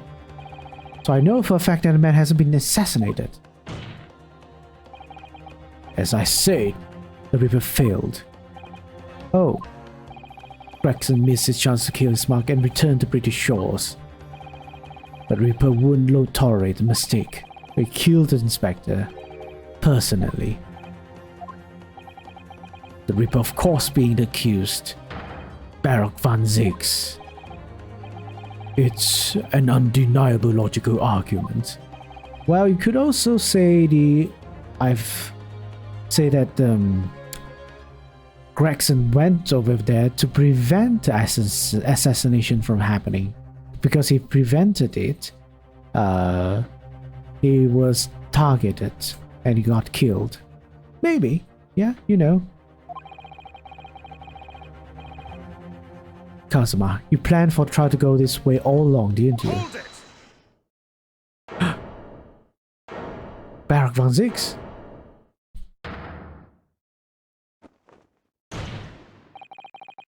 Pray forgive the discourtesy of filling my hallowed chalice whilst I stand accused of murder. Lord van Zix! The accused has no right to speak uninvited in court. You will return to the dock. I say nothing of whether or not I'm the Reaper. That's the task of this court to decide. But there is one thing I can say unequivocally. That girl is no detective. Hey, what? Nah, that's right, I ain't. I'm an inspector. Repeating rumors heard about around the yard, reading entries from a notebook of unconfirmed origin. That's not testimony, it's practically a script. No doubt the rest of this trial will go exactly as you clearly planned. Your hatred of me is understandable. In your mind, I'm sure I am the Reaper, who sent your father to the gallows all those years ago. But you're in danger of becoming a far more sinister Reaper yourself, by attempting to have me condemned with this feeble excuse for testimony. What did you say? Listen, Naruto, this is our chance. My lord, the defense requests that the defendant be allowed to speak. He may be privy to important information relating to the testimony just given by the witness.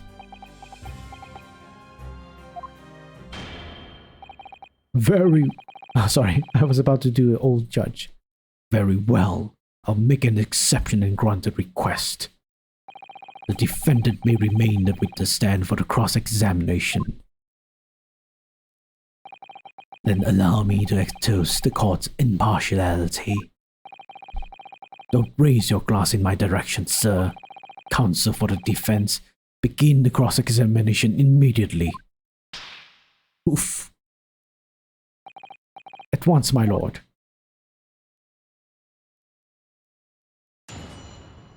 Kupchung.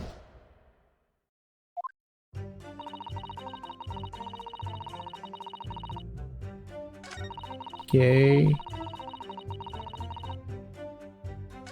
Okay, say cross place then name of the mark. So know about him being a criminal what got away from Nipper in the court 10 years ago, saw Matt. The honest Boston to none of it. He was just investigating the Reaper, that's all. Hold it! What do you mean a criminal? Judge Chikoku is no criminal. Well, don't ask me. I don't know nothing about it. Oh, do you remember what father told us? The Judge Chikoku did once appear in court here in Britain. It was related to the professor case, I'm sure. Yes, of course, you're right. Seishiro was trying to mitigate Genjin's guilt, so he took to the stand to testify. But he got a little carried away and, actually managed to break the witness stand. He also said some contemptuous words about the British Empire, for which he was charged.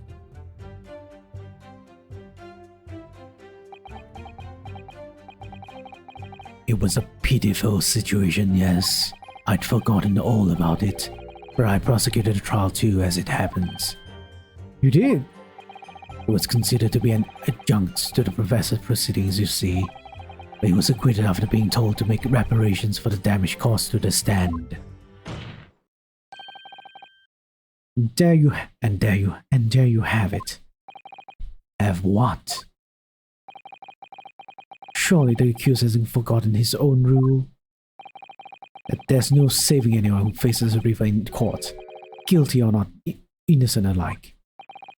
What? No. Are you suggesting that the reason Judge Chikoku was targeted for assassination? The man was sent back to Japan immediately after that trial. The Reaper had no time to do his work. But then, 10 years later, the mark returns to Britain once more. Perhaps now you start to see just how vindictive the Reaper is. Come on, that's absurd. To take someone's life for that? Isn't the whole premise of the Reaper absurd? Killing those who have been found innocent. Clearly the rules by which the man operates are beyond a sane person's comprehension.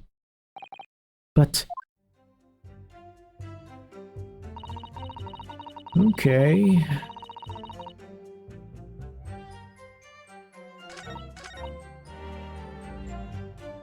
Hold it! And you're saying that the mark listed was Seishiro Jikoku?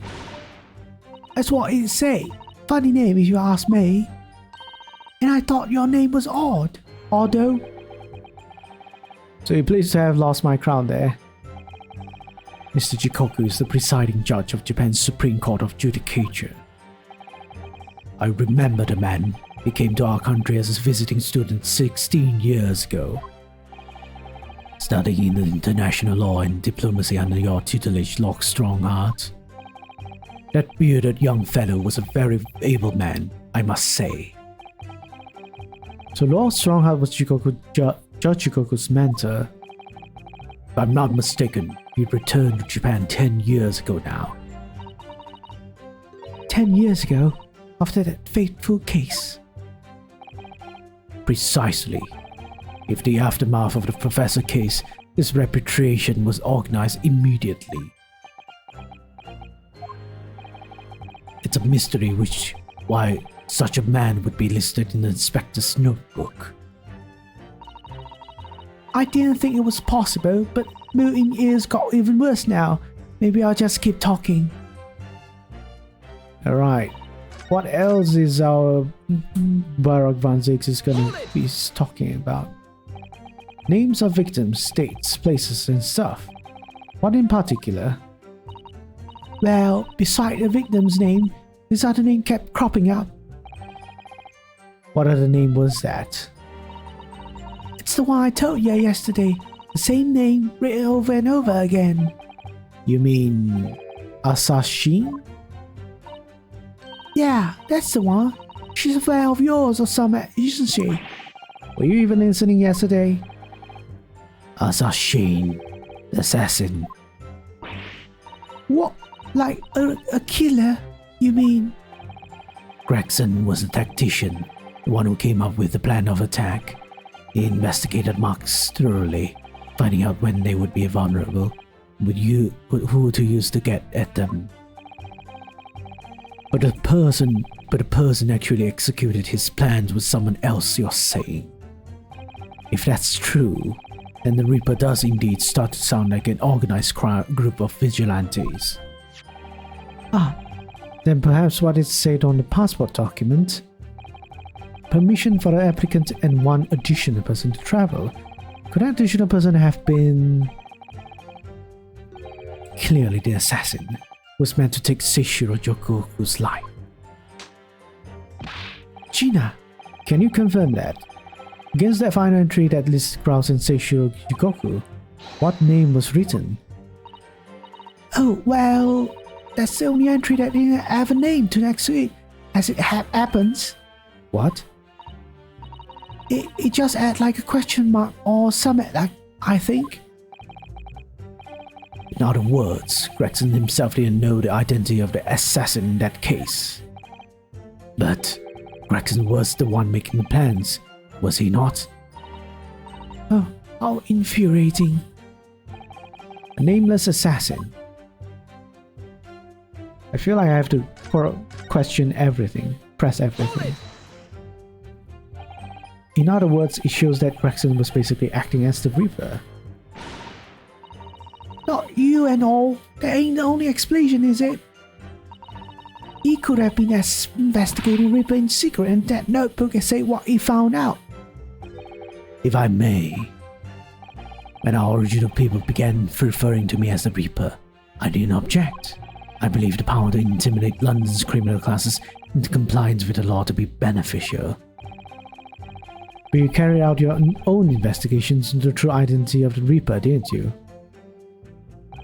Yes, and those investigations proved conclusively that Gregson was one arm of the Reaper. What? One arm? What are you on about?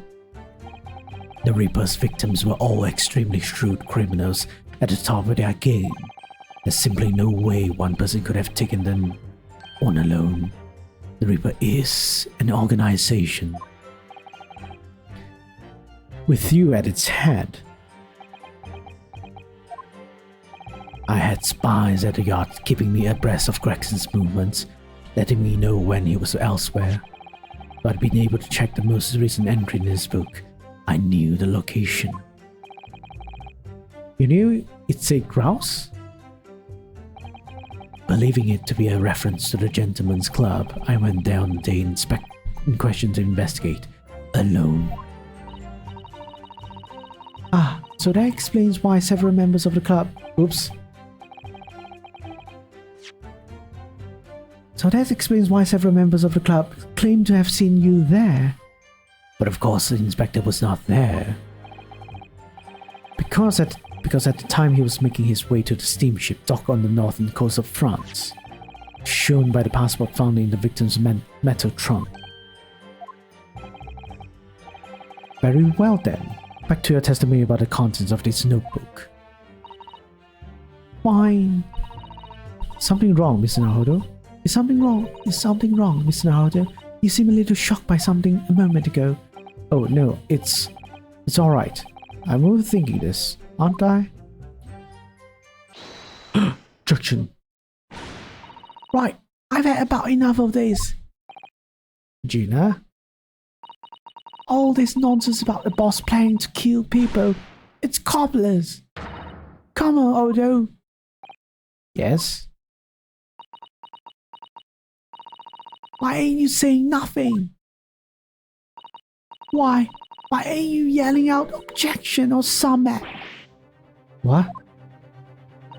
You gotta find a flaw. You do usually. Someone's lying here, no question. You gotta work out who it is. Please, for the boss.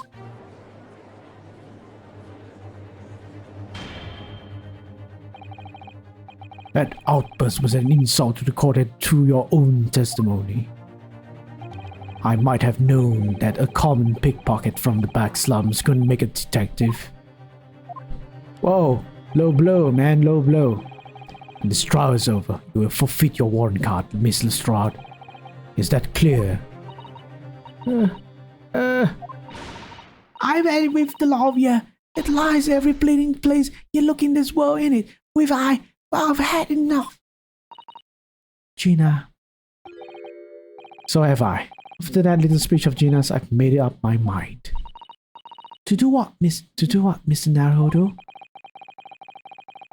There's one point in this cross-examination when something that was just said just didn't sit right with me. One statement that seemed odd. Oh, do you mean?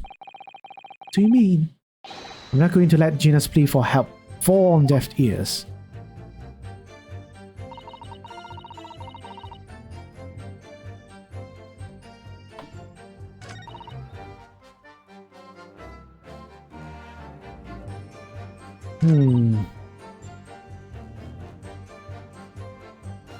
I'm pressing this. I want to thank you, Gina. You helped me find my resolve. Eh? What do you mean? Amongst everything we've heard during this cross-examination, there's one thing that defies explanation. One inconsistency. What? An inconsistency? Really, Aldo? I don't quite know what it means yet, but yes, there's an inconsistency in something that was said by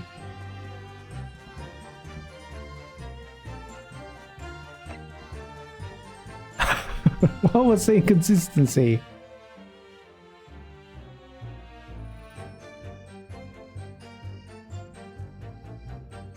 Oh man, at this point my brain is not working anymore.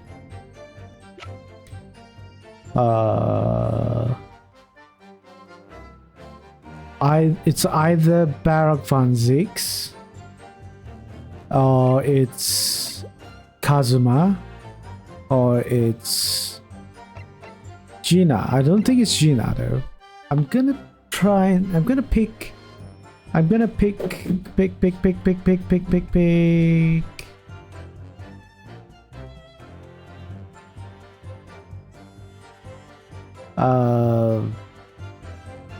Barak van Zix. You know what? I'm gonna just look.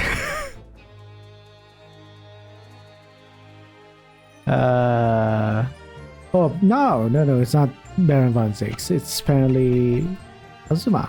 Take that! By you, Kazuma Asugi. Me? Is this some attempt at filibustering counsel? Prosecutor Asugi has given no testimony. What are you suggesting I said that was inconsistent? You let something slip that you shouldn't have. When I present the relevant piece of evidence, I imagine you realize what you've done. Very well then, counsel, go ahead. What evidence reveals this alleged inconsistency in something Prosecutor Asugi has said?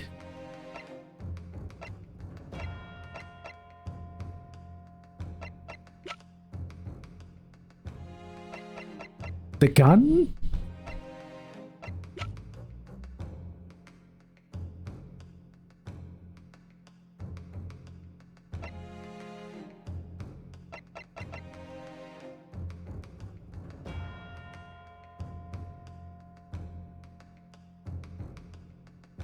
What is it?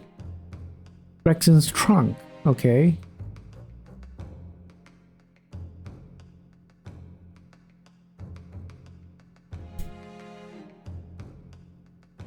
I mean, it was damaged. Why was it damaged? Is it because it was locked or something like that? Take that! This is a trunk that belonged to Inspector Gregson. Metal construction, is it? It's certainly very heavy. What's this? A blood stain? A relatively fresh one, too. What? You mean that ain't grease from all the boss's fish and chips? Fresh blood on the inspector's trunk. That suggests that the victim was traveling with that luggage when he was killed. It can't be.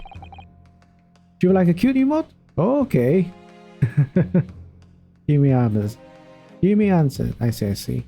Well, I'll contact her after the stream. All right. I'll see what I can do. That can't be. There was no mention of any trunk in Scotland Yard's report. Yes, there's a reason for that. Immediately after the inspector's body was discovered, one of the street peddlers made off with the trunk, hoping to sell it. But I found it. Me, with me nose for trouble.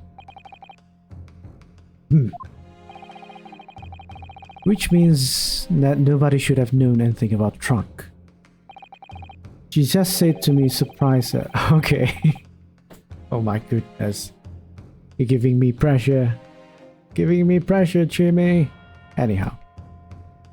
Unless, of course, we're talking about somebody who was present when the victim was killed. And yet, during the cross-examination of the witness just now, you said this, Kazuma. Because at the time he was making his way to the steamship dock on the northern coast of France, as shown by the passport found in the victim's metal trunk. He gave me pressure as well. So the question is, how did you know about the inspector's trunk?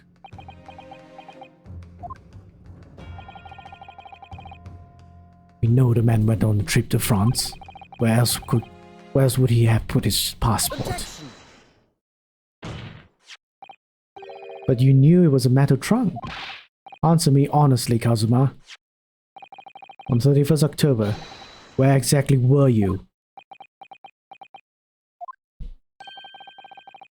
At the port of Dunkirk on board of the SS Grouse. Is that the answer you're looking for, Ryunosuke? Kazuma, what did you...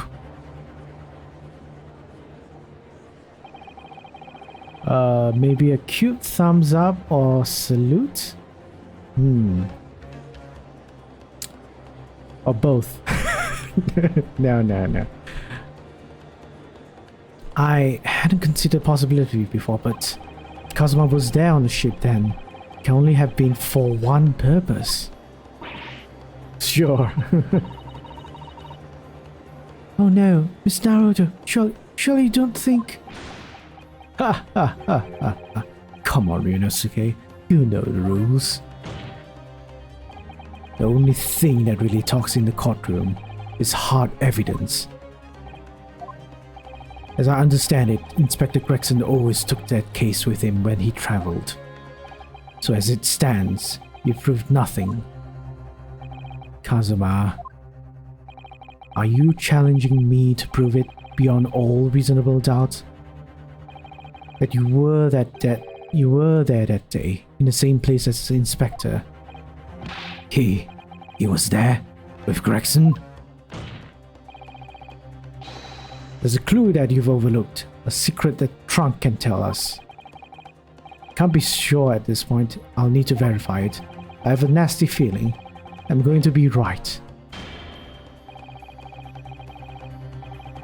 The accusation has being made is deeply disturbing, but nevertheless, we must test it. The defense will identify for the court where in the trunk this alleged clue is to be found.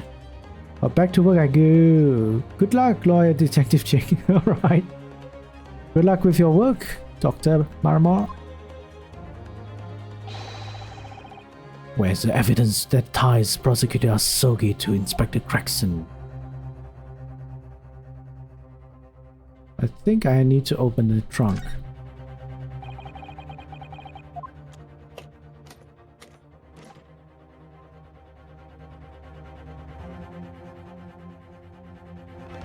Got it! Got it! There's a small piece of metal lodged in the wall of the trunk here, like the tip of a blade. A blade? Kazuma, slung around your waist as ever today, is the esteemed blade Karuma. Of course it is. Won't you draw it here in this courtroom for all to see? Exercise caution, my learned friend. That man is the son of London's most notorious killer. Bailiff, watch Prosecutor Asogi like a hawk. It won't be necessary.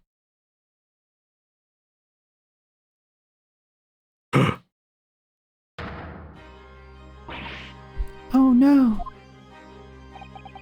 The tip is broken. If the fragment of the metal from the trunk fits together with the end of the sword, the question of who was there with Inspector Gregson will be answered. Agreed, Kazuma Asogi.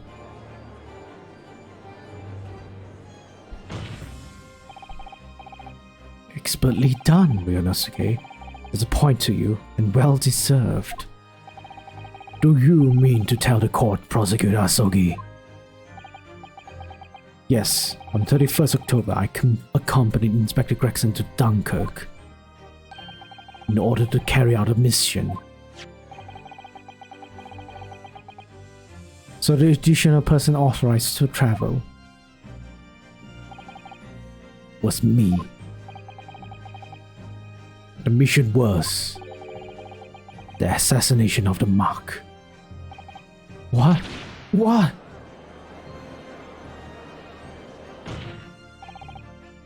You mean you're the killer whose name was omitted from this notebook?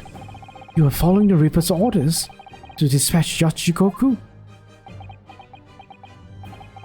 Let me make one thing perfectly clear. I've killed no one. Explain. I accepted the assassination mission, yes, and I accompanied Gregson to Dunkirk. But I never had any intention of carrying out the plan. You're never going to do it? We can't believe Kazuma-sama. I'm sure. After all, Judge Jikoku arrived safely in London the following day. On the 31st, so I boarded the train from London with Inspector Gregson. We travelled to Dover, from where we crossed the channel to Dunkirk. Then we boarded the SS Grouse and made for the cabin deck, as indicated in the plan. You went to Judge Jikoku's cabin? Exactly. He wasn't there though. We decided to wait, but you've already told us you had no intention of going through it with it anyway. I didn't come to Great Britain to take anyone's life. I left Gregson and disembarked the ship. I spent the night at a boarding house in the hot town and returned to England the following morning. A boarding house in Dunkirk. My signature will be in the register book. It will be simple enough to verify. Then what become of Jikoku? Gregson was no assassin, so the mark was spared. Sure, it's easy enough to imagine what happened after that. Gregson returned to England as well, having failed to complete the mission. He met with the Reaper in that room on Fresno Street to report the failure, causing the infuriated mastermind to pull the trigger and end his wretched agent's life.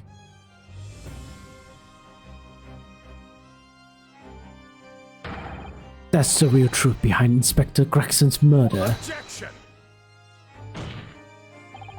If you did nothing as you claim, how did the tip of your sword come to be lodged in the inspector's trunk?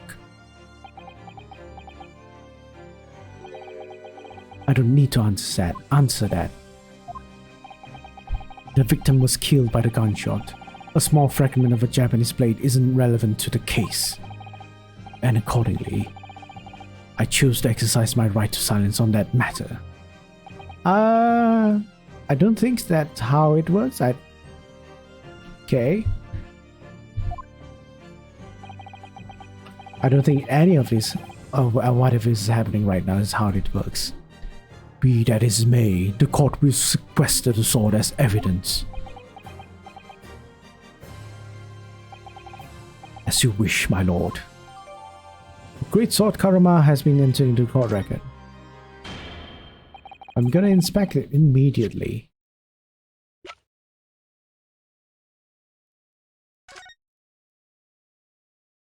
I'm gonna look into the sword. Karuma, the great blade. It's such a thing of beauty. I want to gaze on it for hours. And get the tip. The tip of the great sword. Broken. It's such a shame. It's been so meticulously cared for over the years. I can almost hear Karuma sob. Kazuma must have really taken a swing for that to happen. Anything else? Apparently not. Tip of the blade. Yeah, nothing. There's nothing. We must take immediate action now to verify whether Seishiro Jikoku remains unharmed. What? Remains unharmed? I agree. That should be our first priority. Why didn't you tell us all this earlier on, you know? You've lived a period of time where our Judge Jikoku is vulnerable, you know? It's recently come to my attention that he hasn't been seen since yesterday. How did you? When a foreign dignitary invited to Great Britain goes missing for 24 hours, it's only natural that the question of his safety should arise. You don't mean to say you think Judge Jikoku may have been killed? The Reaper has more than one assassin at his disposal, and he has the power and influence to give orders from the inside of a prison cell. Isn't that right, Lord Van Zix? If I were the true Reaper, I'd be able to tell you.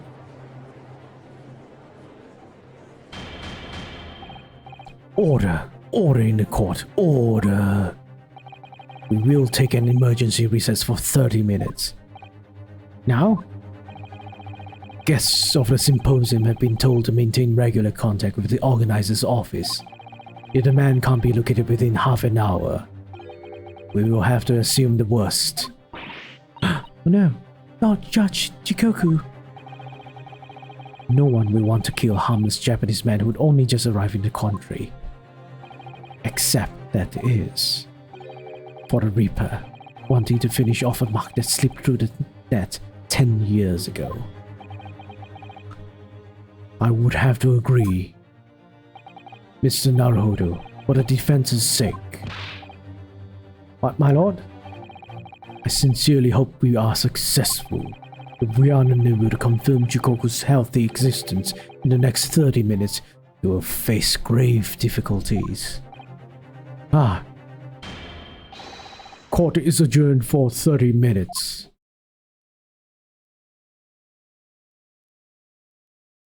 Oh boy, man. And it's only the first part. Kazuma-sama, Reaper's assassin. I feel as though I'm in a nightmare. I can hardly believe it either. On the other hand, Kazuma isn't in the habit of making up stories. I have such a terrible sense of foreboding. Something awful has happened to Judge Shikoku. And I feel as though things will only spiral further and further out of control. I felt it from the moment I stepped into the courthouse this morning. That strange sensation where careering towards a foregone conclusion. Well, in the worst case, we might only have 30 minutes left. Unfortunately, though, I don't think there's anything we can do with now. We're out of options. Actually, there may be one last hand we can play. Or rather, one last ear. Ooh. Oh, Arion, hello. Did you had a good birthday? Also, how was your day? Or how was your night? And you're going to be sleeping soon. Good night. Yeah, you had a good birthday? Nice. Of course. The little Mr. Sherm's doll that Iris gave us. If for some reason you completely ran out of options in the trial today, and just pull this little Hurley's ears and as hard as you possibly can. I was happy we have birthday cake and gift cards team. Ooh, nice. Very nice. Our Wolverine talks between me and my mom. Hold it! Oh, hold it! What do you mean? Yeah, it talks between your mom. Hopefully it's nothing serious or family.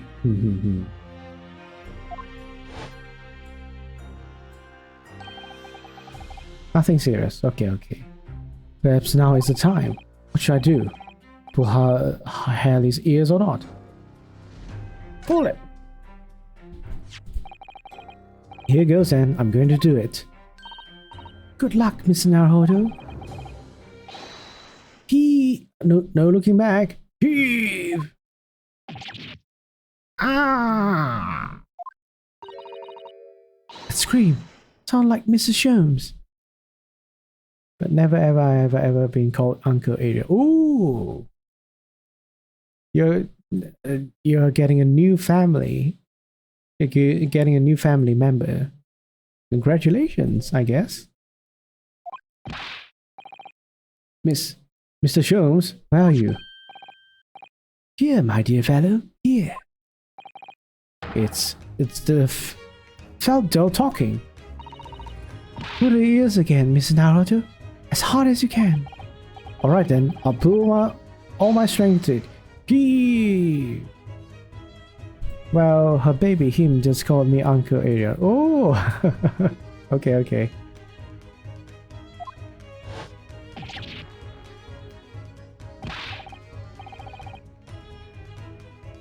Please, my dear fellows, you don't need to pull my ears off. Mr. Jones, where are you? Myself and my trusty partner are presently in the first-class cabin area of the SS Kraus. The SS Kraus? She left over last night after the final pieces of cargo were loaded. Hoo. Okay, it's a robot apparently, a miniature robot. So that was if older brother was married. Imagine they would also call me Uncle Arion. Yep. You've taken ship to France? Please, even with my athletic prowess, I would struggle to jump the Straits of Dover. After we left Baker Street last night, we hurried by cab, the station by train to the port. In order to board this vessel in time. So you mean you already worked it out? That the steamship was where everything really took place? Mr. Naruhodo, pray, what is my name? Sherlock Sholmes, world-famous great detective. Recited to perfection. Well done. You're a genius, Mr. Sholmes. That's the only word for it. My god. Mouse is sentient. Ow. Mrs. Sato, gently with the genius ears, please. Oh my, I'm ever so sorry. If I may, Sholmes. Ah, there you are, Mikotoba. You may remember that it was in fact I who made the connection to the SS Grouse at Scotland Yard yesterday when I examined that notebook and I recalled my steamship ticket. But of course it was, my dear fellow. And not once did I controvert that fact. I merely had our court-bound companions utter my name. Yes, you did. You didn't you? We just entered a recess. The trial resumes in 30 minutes from now. And we're unable to present any new leads then, I'm afraid to say. Do not fret, Billy, please. It's for precisely that purpose that my partner and I have made this journey. I've no doubt we shall have welcome news for you within the half hour. Thank you, Miss Sholmes. That would be wonderful. Until later, then. Yes, you'll be hearing from us if you're not in touch first. Ow, ow, ow, ow, ow. I shan't be hearing anything if you keep tugging my ear in that mindless fashion. Whatever was the idea behind making a receiver operate in that way in the first place, Sholmes? Why the deuce I would know. It's Iris' invention, not mine.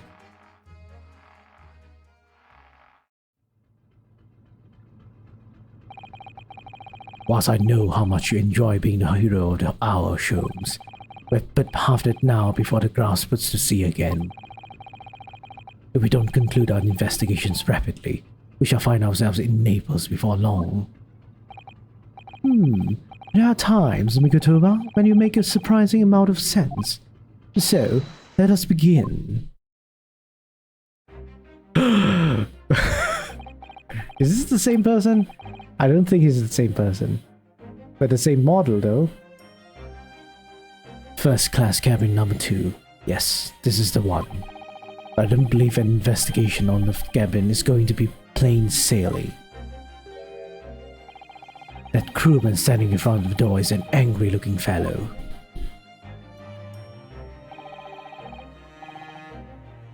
Is he Russian? I'm gonna just assume Russian first, alright? Why are you loitering here? Who are you? My dear fellow, do you not recognize a world-famous great detective when you see one? The question really ought to be, who are you? Do you not recognize world-traveling great sailor Chicken Stroganoff when you see great detective? I don't think so.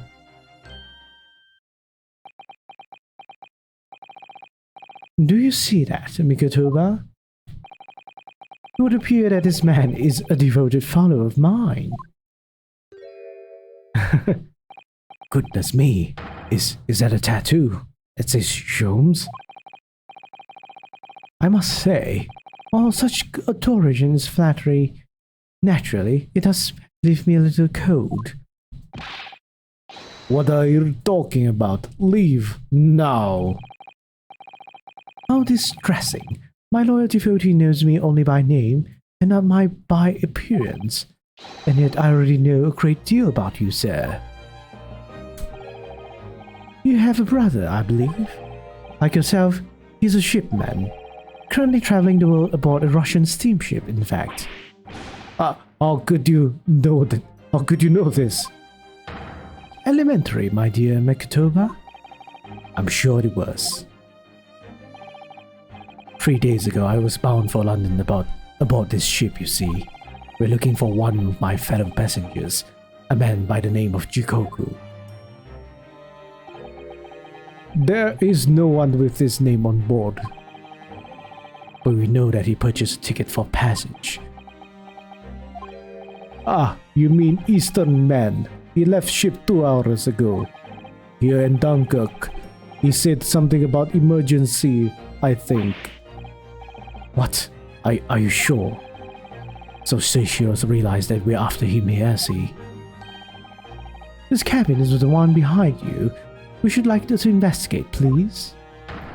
No, I have orders not to let even mouse inside. Mikatuba, be a good man and draw this sayer's attention away, would you? Make us some excuse so that he leaves the area. Doesn't great detective see that even sailors have ears both left and right? Curses, the plan is ruined. And you have only yourself to blame, I'm afraid, Sholmes. Forget it. Cabin door is locked. Even if I'm not here, you cannot get inside. Mikotoba, I'm sure you haven't forgotten my special talents, have you? Opening any lock. Opening any lock. Within a mere 5 seconds. So if you'd be so kind as to afford me the requisite time, old friend, if your typically accommodating manner. How could I refuse such a typically unappealing request, old friend? So I need to distract that burly assailer for 5 seconds, do I? Good man. So, the game is afoot. Alright, I think there's gonna be more and more stuff here that we have to do. So I think this is a good place to stop, alright? Good place to stop. I'm sorry I have to leave all of you in a weird cliffhanger, but it is what it is. So thank you so much for watching. Hope you all enjoyed this. I have no idea what's happening. All this twist is just making me more confused and more confused. But yes, hopefully next week we're going to get at least, I would say, halfway or more than halfway through the final episode of the second game. Alright, and maybe it's gonna be, we're gonna end this by December. Most likely before December. Alright. Anyways, thank you so much. See you later, alright? See you later, everyone. Bye-bye. Take care, stay hopeful, but be critical.